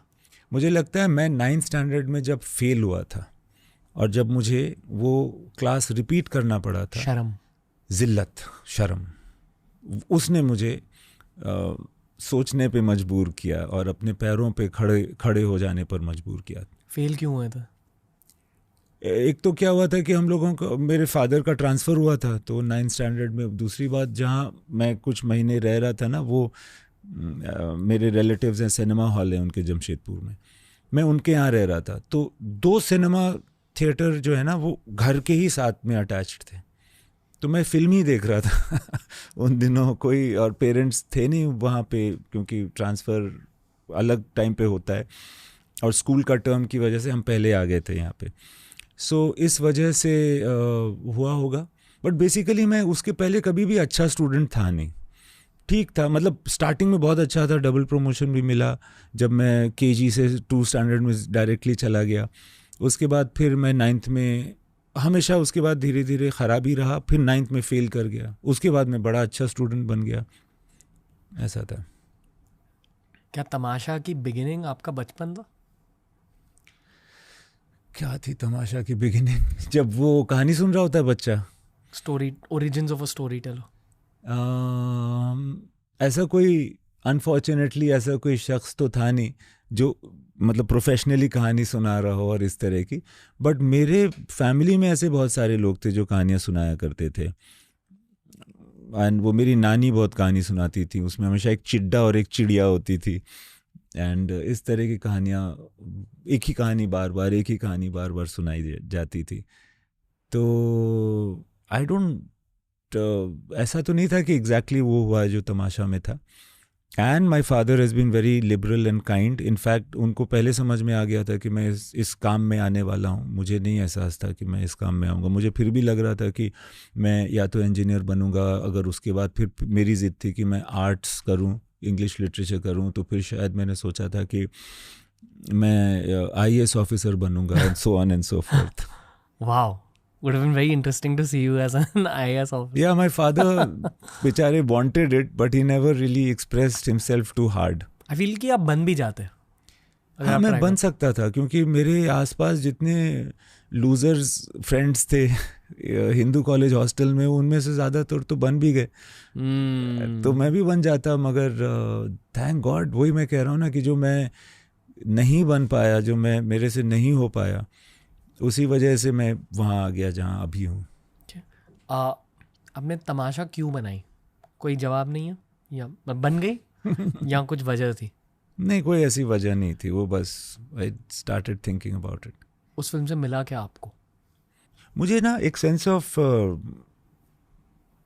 मतलब रिस्पॉन्सिबिलिटी मिली, जो पावर की वजह से मिलती है, इन द वे दैट एक महिला थी, वो एक शो ख़त्म हुआ था तो मैं देख रहा था क्या रिस्पॉन्स है, लोगों से बात कर रहा था। तो वो एक, जब ये कर रहा था ना, बहुत सारे लोग थे, उन्होंने मुझे पहचाना तो बात कर रहे थे, फिल्म का फीडबैक दे रहे थे। चंदन सिनेमा के बाहर बॉम्बे में एक लेडी खड़ी थी, वो शायद मुझसे थोड़ा बड़ी थी, और वो देख रही थी मुझे अजीब सी आंखों से, जैसे कि मुझे ब्लेम कर रही हूँ जैसे वो मुझसे शायद नाराज़ हैं।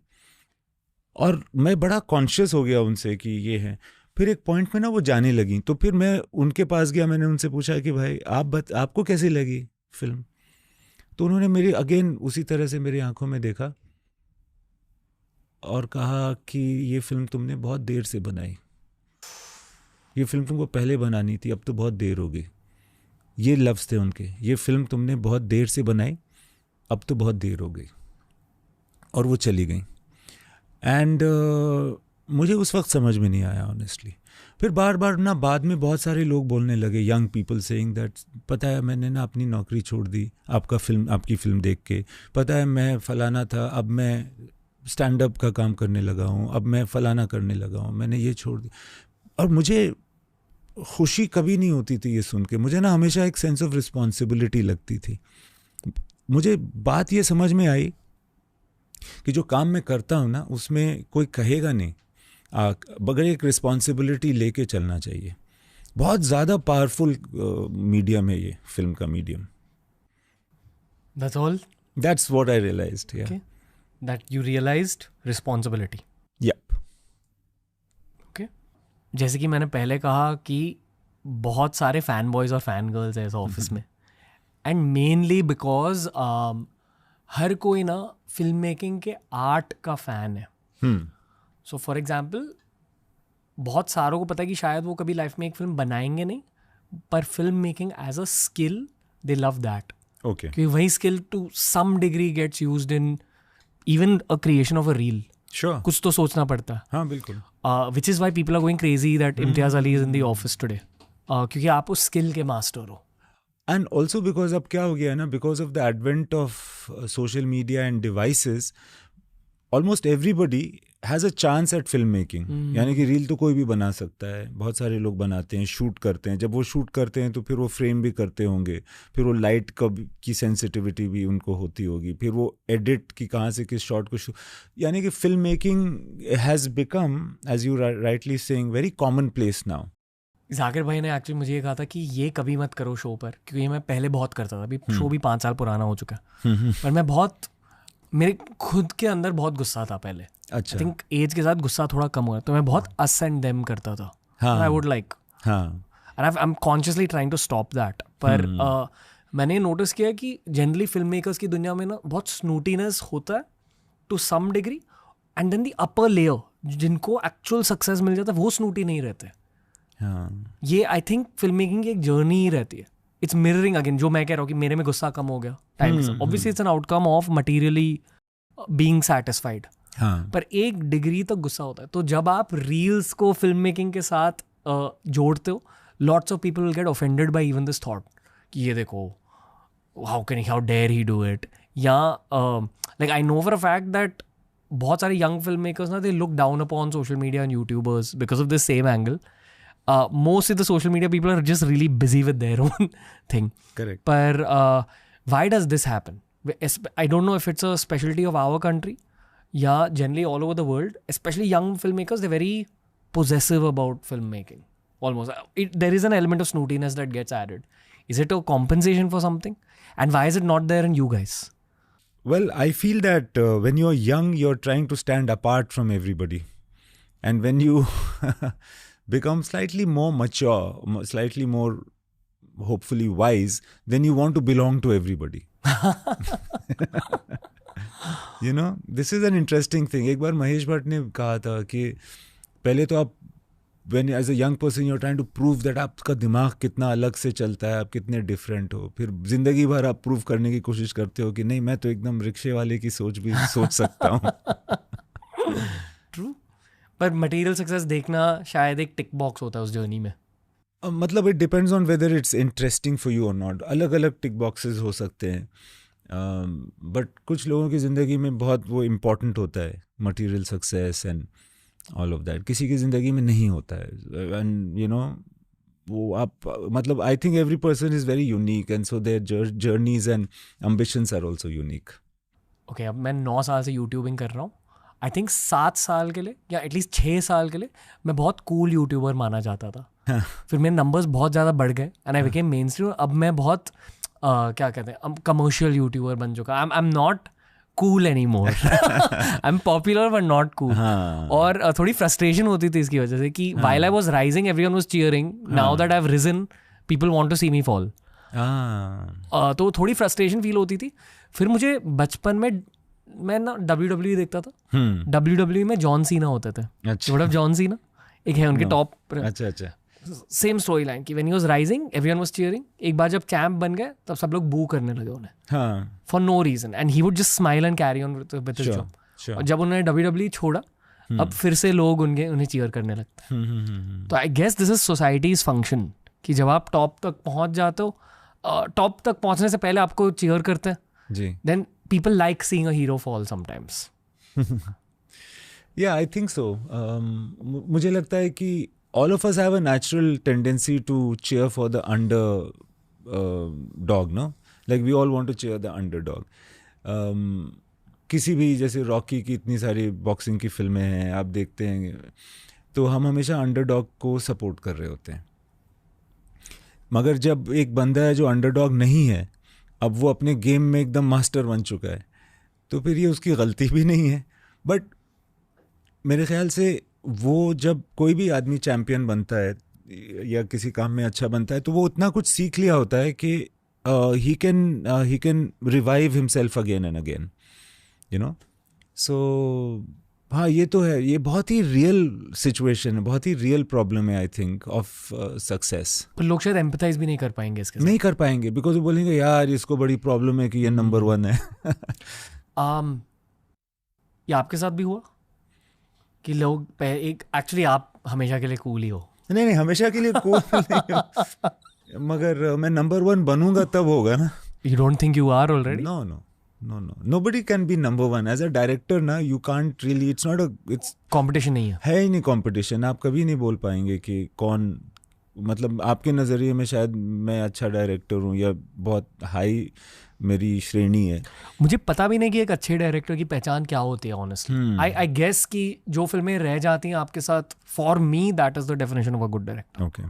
विच इज़ वाई, मतलब I am a very big fan boy also. वो मैंने अब तक नहीं कहा है बट आई एम अज्यूमिंग कि मेरे शब्दों से आपको पता चल गया है कि मैं एक बहुत बड़ा फैन बॉय हूँ आपका। Thank you. हीलिंग मिली है, सेल्फ इम्प्रूवमेंट हुई है मेरी आपकी फिल्मों की वजह से। That's huge. That's, I mean I am not taking credit for it but I understand what you are saying.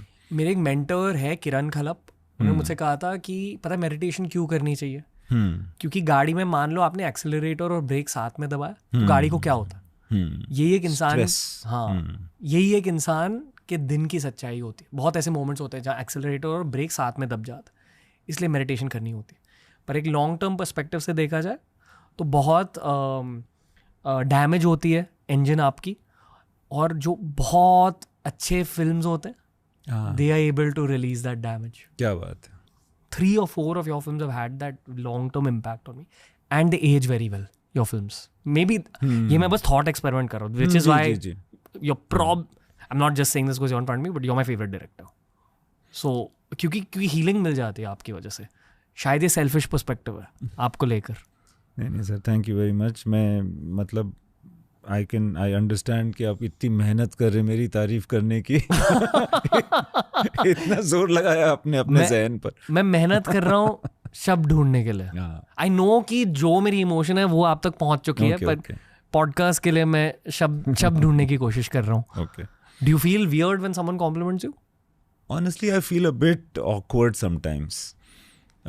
When I'm paying attention, I try. Yeah. If it becomes real, then it becomes awkward when it becomes real. When I'm actually starting to feel the compliment. Love you, Imtiaz Ali. नहीं, I remember मैं आपसे सुबह से मिला, actually Nargis Fakhri के साथ बैठे हुए थे। और मैं इतना ज़्यादा एक्साइटेड हो गया आपको देखकर कि unfortunately I didn't even say hi to Nargis Fakhri, so I felt bad and I messaged about this later. But okay, कुछ ऐसे टैंजेंट्स हैं पॉडकास्टिंग को लेकर जो मुझे आपसे पूछने हैं जी। Originally the plan tangents for this episode,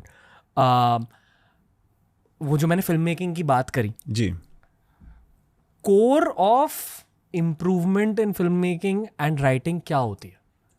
another way of asking that question is, ये जो यहाँ बैठा है मेरा भाई जी, if you can answer his, like he wants to become the next Imtiaz Ali, okay, क्या करना चाहिए उसको? वेल पहले तो मैं जो भी बोलूँ उसको फॉलो नहीं करना चाहिए। And I don't know whether anybody should cause this accident of trying to become me to themselves. But I feel that you have to ultimately understand that you will be your only guide, ultimately. Well, while there will be so many influences and you should be open to all of them, and while you will do so many experiments and सारी जो experiments हैं वो कामयाब भी नहीं होंगे. But you have to be in touch with yourself. This is I can say this. You have to be in direct touch with yourself at all points of time. हालांकि ये मुश्किल है, कहना बड़ा आसान है.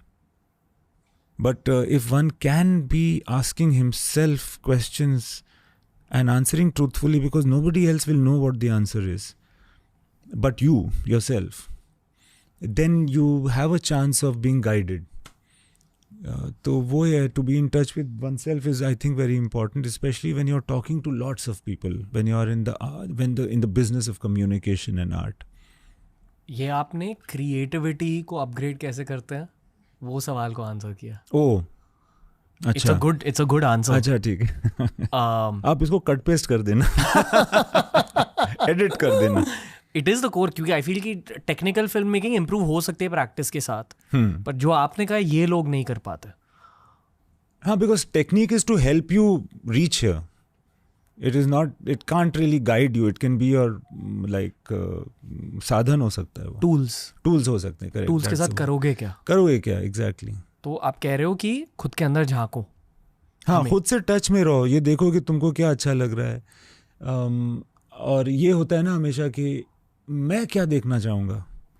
मैं थिएटर में बैठा हूँ, मेरे सामने सिनेमा चल रहा है, यहाँ तक फिल्म आ चुकी है, अब मैं क्या देखना चाहूँगा. वो भी एक इम्पोर्टेंट सवाल होता है. जब आप राइटिंग करने बैठते हो जी, आपके सामने आपके दिमाग में सीन चल रही होती है?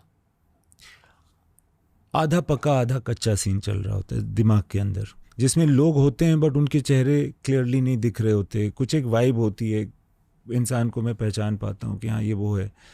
उसकी फील ज़्यादा होती है, उसकी लुक मुकम्मल नहीं होती. सेंटेंसेस दिखाई देते? कभी कभी, कम ही, मगर भाव ज़रूर नज़र आता है. जब मैं सबसे ज़्यादा दुख में होता हूँ तब सबसे ज़्यादा बेस्ट राइटिंग निकलती है. और कभी कभी एक सेंटेंस लिखते वक्त अगले सेंटेंस की परछाई दिखाई देती जी है हाँ, जी हाँ, जी कि हाँ ये कुछ ऐसे words will look like this. Correct. और फिर बस लिख देता हूँ. करेक्ट. यही होता है. हाँ. ओके. पर इसे अनलॉक कैसे करते हैं? दर्द के थ्रू? नहीं, देखिए वो आई थिंक इसका ना कोई, जैसा कि मैंने कहा ना कि बहुत अरिथमेटिक जवाब होता नहीं है, वरना बड़ा आसान हो जाता कि सारे लोग दुख में पड़ते और सारे लोग बहुत अच्छा लिखने लगते. हमें भी पता होता है कि यार बैठे हैं लिखने के लिए, ऐसा हाथ काट लिया दर्द हो जाएगा मैं लिख दूंगा, ऐसा तो नहीं हो सकता. पर अगर गर्लफ्रेंड ने हाथ काटा? हाँ, गर्लफ्रेंड ने हाथ काटा, बेचारी उसको तुम जालिम बना दोगे बेकार का.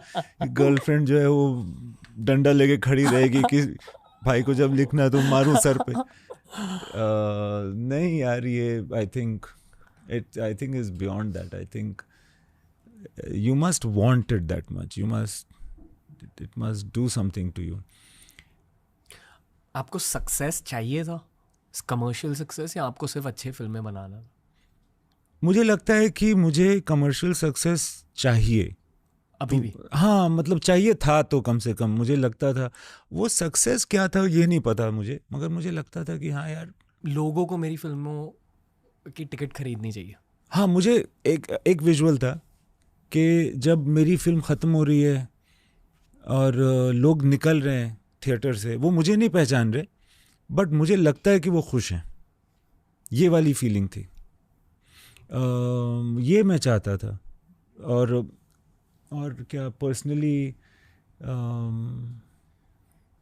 हाँ मुझे मतलब वो एक फीलिंग होती है ना कि खुशी की कि मेरा मैंने कुछ काम किया वो अच्छा हुआ, वो वाली चीज़ मुझे चाहिए थी. I don't like using the word, पर public validation, belonging, a sense of belonging, that I am accepted in that way. You know, जब जैसे कि मैं पहले थिएटर किया करता था, टेलीविज़न भी किया मैंने, मैं एडवर्टाइजिंग की पढ़ाई कर रहा था, नौकरी नहीं मिली, thank God for that.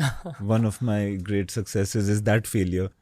But in सारी दुनियाओं में ना मुझे उतनी एक्सेप्टेंस की फीलिंग कभी नहीं मिली जितना फिल्म इंडस्ट्री में मिली.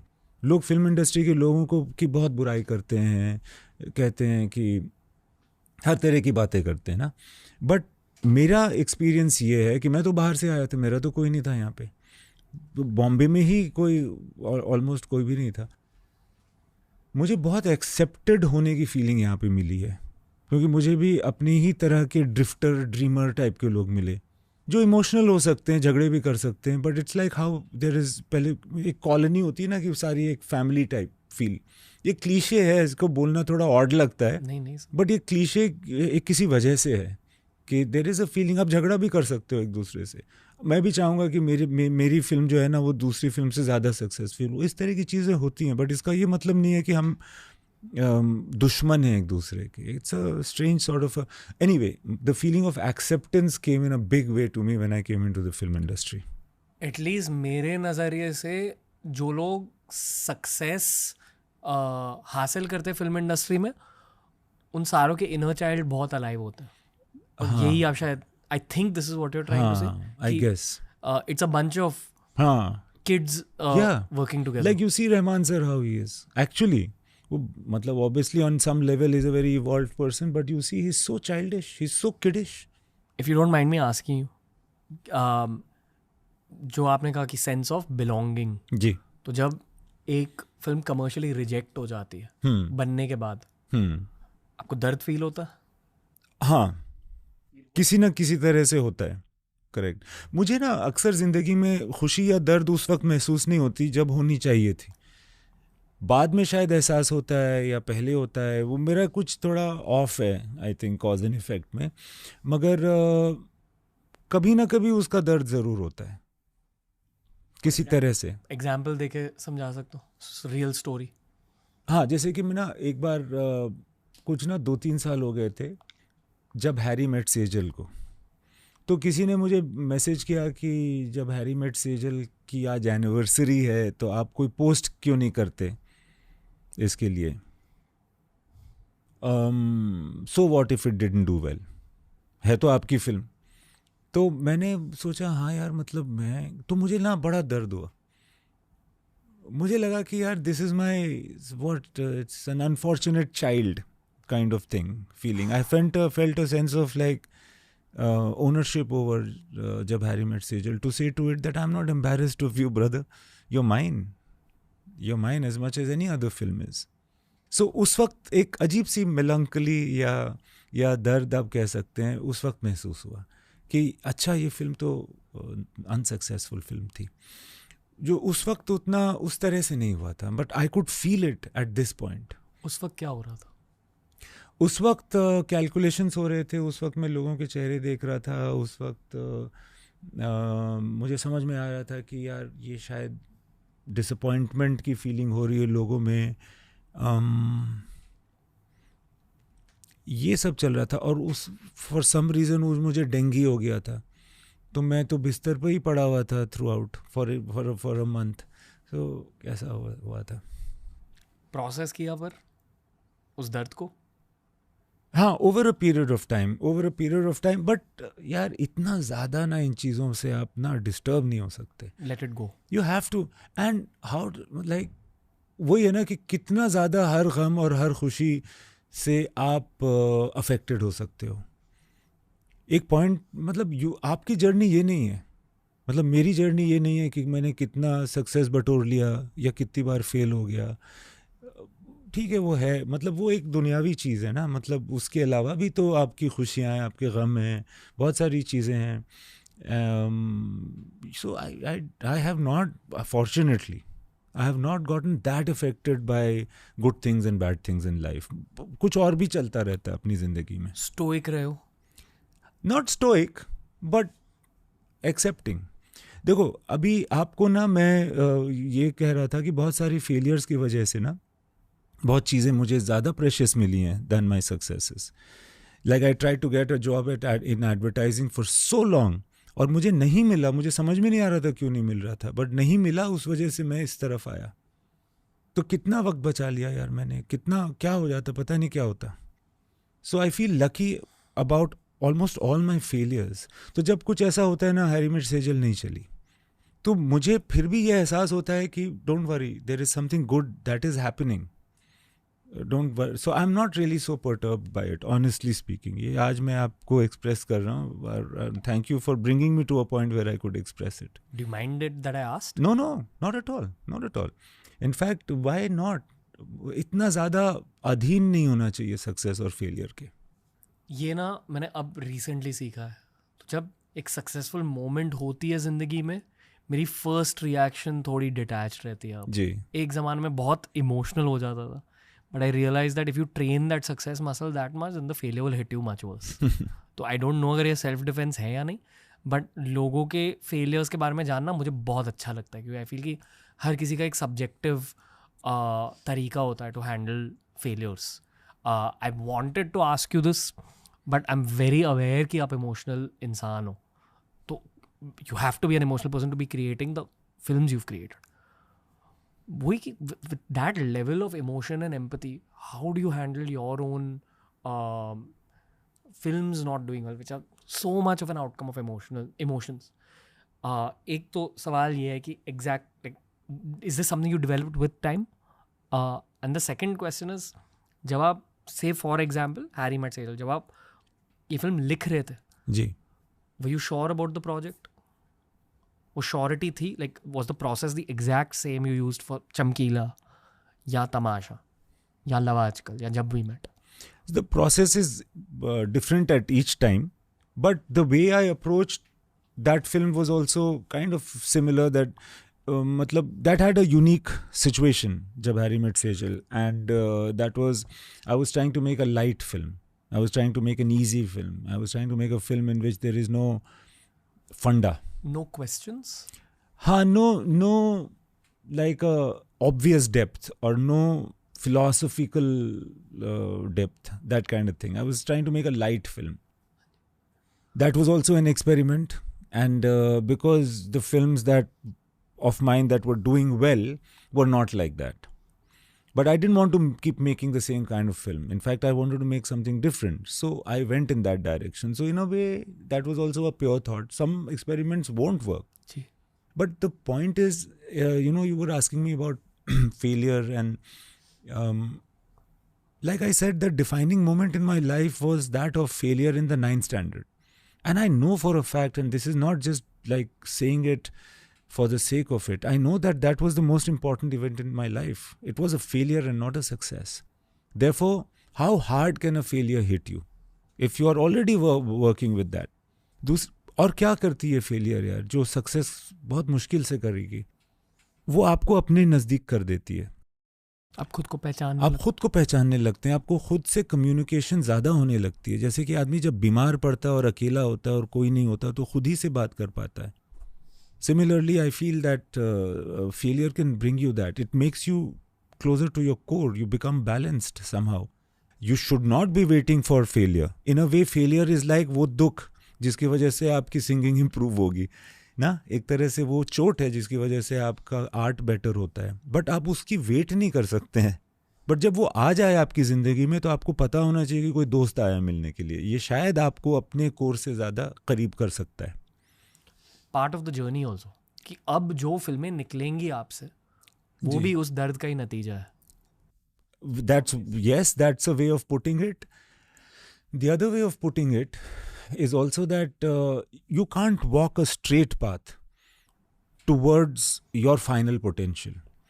I as a director, मैं कोशिश कर रहा हूँ कि अपने पोटेंशियल पे पहुँचूँ, अच्छा करूँ, इम्प्रूव करूँ। आप नहीं पहुँचे हो? नहीं, नॉट एट ऑल। परसेंटेज में कहाँ तक? मुझे वाकई, मतलब ये मॉडेस्टी से नहीं कह रहा हूँ, मुझे लगता है कि अब मुझे एहसास हो रहा है कि ये काम क्या है। hopefully God willing, my journey will now begin, ऐसा लग रहा है मुझे, like I'm just like starting off वाकई। and this is, मुझे मालूम है कि मैंने फिल्में बनाई हैं पहले, मगर मुझे फिर भी ये फील होता है कि अब मैं एक शुरुआत करूँगा, ऐसा फील हो रहा है। ये बहुत इंस्पिरेशनल है सारों के लिए।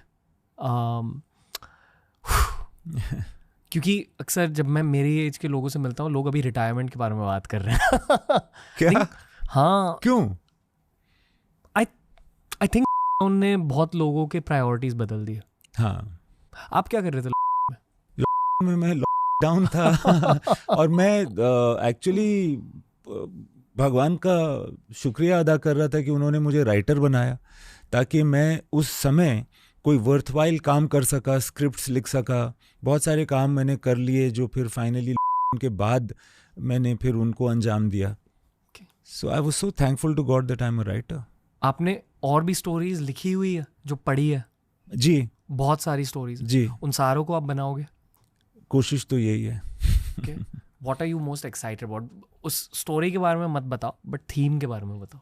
एक नई कहानी है जो मैंने लिखी है, फिलहाल तो मैं उसके बारे में सबसे ज़्यादा एक्साइटेड हूँ। जस्ट एक वर्ड आप कह सकते हो थीम को लेकर? Emotionally speaking. इमोशनली स्पीकिंग उसमें ना रेमिनिसेंस है। वाह, okay. Reminiscence is a word I can use. इस पूरे पॉडकास्ट में मुझे एक चीज़ बहुत in a very positive cool way weird लगी कि आपने बचपन में ऋग्वेद की पढ़ाई करी थी। हाँ हाँ, उल्टा चल रहा है मेरा कुछ। ये लॉजिक क्या है? हाँ, ऋग्वेद की पढ़ाई करी थी, मैं बहुत मूव्ड हो गया था। एक किताब थी जिसमें ना शुरुआत में ये हिम ऑफ क्रिएशन लिखा हुआ था।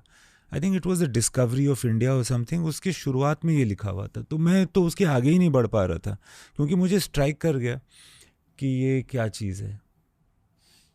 Similarly I have said this before that Bhagavad Gita has been an important thing in my life. It has been that small book that has always been kept on my side table. And मैं बचपन यानी कि एक time था जब मेरे पिताजी ने सोचा कि अब मुझे अकेले ट्रेन में ट्रैवल करना चाहिए। तब मैं शायद 6th स्टैंडर्ड में होऊंगा या ऐसे कुछ था, मैं यंग था। तो उस वक्त ना बहुत जो पैसे होते थे कम ही होते थे। AH व्हीलर की दुकान होती थी रेलवे स्टेशन पे। तो मुझे लगता है कि पटना में या जमशेदपुर में मैं ट्रेन पे बैठा और मेरे पास वो पैसे कम थे और AH व्हीलर की दुकान में मैं गया और मुझे लगा कि एक किताब ख़रीदनी है। तो कम पैसों में ना उस वक्त जो किताब मिल रही थी, मतलब ये कितनी आयरनी की बात है कि वो भागवत गीता का एक एडिशन था जो एक ऐसे वाला फ्लिप वाला था, यानी कि ऊपर की तरफ उसके पन्ने खुलते थे। मोटी सी छोटी सी किताब थी। तो मैंने सोचा कि ये ले लेता हूँ, ये अफोर्ड कर पा रहा हूँ उस उम्र में।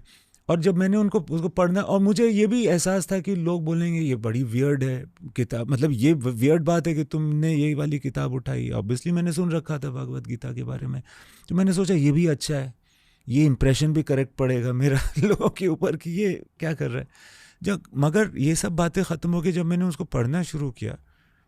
तो उसमें ना ऐसे ट्रांसलेशंस थे और एक इंग्लिश में भी लिखा हुआ था। तो इंग्लिश का जब मैंने पढ़ना शुरू किया, इतना आसान था वो, इतने सरल तरीके से वो बात हो रही थी ना कि उसमें ऐसा हार्ड, मतलब ऐसा बहुत कम था जो मुझे नहीं समझ में आया। मगर ऐसी बहुत सारी चीज़ें थी ना जिसको मैंने 5-5 बार 10-10 बार पढ़ना चाहा।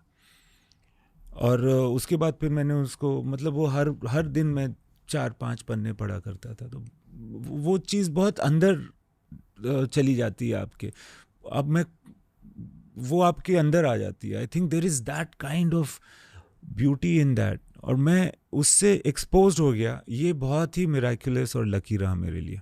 जिंदगी में कुछ किताबें आप पढ़ते हो और कुछ किताबें आपको पढ़ती है। तब आप में बदला क्या? अगेन अभी मैं सोचता हूँ ना, तो मुझे लगता है कि मैंने फिर जब कोई दूसरी किताब पढ़ी या कोई दूसरे आदमी को देखा, तो फिर मुझे उसमें ना उनको समझने में आसानी हुई। यानी छोटा सा एग्जांपल देता हूँ। उसमें ऐसा लिखा हुआ था कि भागवत गीता में ऐसा है कि वो कहते हैं कि इंटेलिजेंट आदमी वो होता है जो उन चीज़ों में कनेक्शन देख सकता है जो दूसरों को अनकनेक्टेड लगते हैं। फॉर इंस्टेंस, एक छोटी सी बात है ना। अब ये मगर अगर मेरे दिमाग में है, फिर मैं किसी से मिल रहा हूँ, कुछ बात कर रहा हूँ, तो मुझे ना कनेक्शंस नज़र आ रहे हैं इस आदमी में और इसके पास्ट में, इस आदमी में और उस आदमी में कुछ। तो आई थिंक उससे ना फॉर्मेशन ऑफ थॉट्स बहुत इंटरेस्टिंग हो जाते हैं। दिलजीत पाजी के साथ एक पॉडकास्ट किया था जी, जो एक्चुअली बहुत एडिट डाउन हुआ था अनफॉर्चुनेटली, बिकॉज़ वी फेल्ट कि it was too heavy a podcast. Okay, and ये मेरी एक रिग्रेट है। हाँ, लास्ट मंथ रिलीज हुआ था ये पॉडकास्ट। तो आपको यही फीलिंग इस पॉडकास्ट से भी आ रही है? ये एडिट होने ही नहीं वाली वहाँ एक बात निकल के आई थी कि we were trying to break down the meaning of एक ओंकार। तो एक एंगल निकला था कि anyone you meet is yourself from a different timeline. और जो क्रिटिक्स भी हैं, जो आपको नीचे खींचने की कोशिश भी कर रहे हैं, वो भी आपके ही एक हिस्से हैं। It's a part of you. It's actually something within yourself which is manifesting as a part of outside creation. I think this is in the same zone of what you were saying. हाँ, yeah, that connection, everything is connected, yeah. अब अभी भी ग्रंथों को पढ़ते हो? हाँ, मतलब ऐसा नहीं कि मैं बैठ करके उसकी पढ़ाई करता हूँ, बट इंटरेस्ट आते जाते इंटरेस्ट है और मैं उनसे टच में रहता हूँ। मुझे बहुत ज़्यादा, आई थिंक सबसे ज़्यादा डीपली एंटरटेनिंग वही लगता है, क्योंकि आप खुद को जान रहे हो उनके थ्रू। हाँ, बहुत इंटरेस्टिंग चीज़ें लिखी होती हैं यार। मतलब एक चीज़, एक नगेट भी आपको मिल जाए तो आपका एकदम दिन बन जाता है, आपको एक चेतना आ जाती है। And at your stage of film making यही होती है improvement, I guess. I guess, yeah, and I think I'm after simplicity of expression, of being able to tell something which might not seem very simple in a simple way. जैसे कहते हैं ना कि महाभारत है तो कोई मतलब सरल चीज़ तो है नहीं, मगर कहीं बहुत सरलता के साथ गई है. तो वो that should be the aspiration for all directors. Sir हर साल में मुझे सिर्फ 4 या 5 ऐसे गेस्ट मिलते हैं जहाँ उनसे बात करके मुझे लगता है कि अभी 1 साल की ब्रेक चाहिए इनसे. फिर अगले साल मैं जिंदगी जी कर इनसे बात करूंगा. क्या बात है, क्या बात है. नहीं, बहुत सारे लोगों ने कहा है एक बार मुझसे मिलने के बाद कि यार अब 1-2 साल तक मिलना मत. ये बहुत हाई लेवल का कॉम्प्लीमेंट है honestly. Thank you so much. क्योंकि हम हर दिन रिकॉर्ड करते हैं तो आई थिंक कि dissecting human beings is not just my job, पर जो भी टीम बैठी है सारों का जॉब यही है. So we know what we are dealing with your. और ये वाली कॉन्वर्सेशन को मैंने बहुत टाइम से विजुलाइज किया है, तो ये मेरे लिए एक सपना था. जस्ट वांट टू से थैंक यू यार, थैंक यू. बहुत मज़ा आया. बहुत सारी चीज़ें जो मैंने आज कही हैं वो काफ़ी दिनों से सोची नहीं थी, कुछ एकदम नई चीज़ें भी दिमाग में आई हैं. So I am thankful to you. Very grateful for your time, very grateful for your films. That's all. Thank you. Thank you यार. Thank you. थैंक्स. तो दोस्तों ये थी आज की कॉन्वर्सेशन. बताइए कैसी लगी. ये मेरे लिए एक पॉडकास्ट नहीं था, ये बस एक इन पर्सन फर्स्ट टाइम वाली मीटिंग थी. जो मेरे असली सवाल थे इम्तियाज़ सर के लिए वही मैंने इनसे पूछे. मैं पहले से जानता था कि ये वाला पॉडकास्ट ना थोड़ा स्पिरिचुअल तो होगा, इसलिए इतने सारे स्पिरिचुअल इतने डीप सवाल पूछे इनसे. I am sure he is going to be back on the show. तो अगली बार के लिए आप बताइए आप इनसे क्या जानना चाहोगे, मैं इनसे क्या पूछूं for his next appearance on TRS, ये भी हमें बताइए. And until next time guys, from Ranveer and the team, thank you for your support. Lots of love. TRS will be back soon.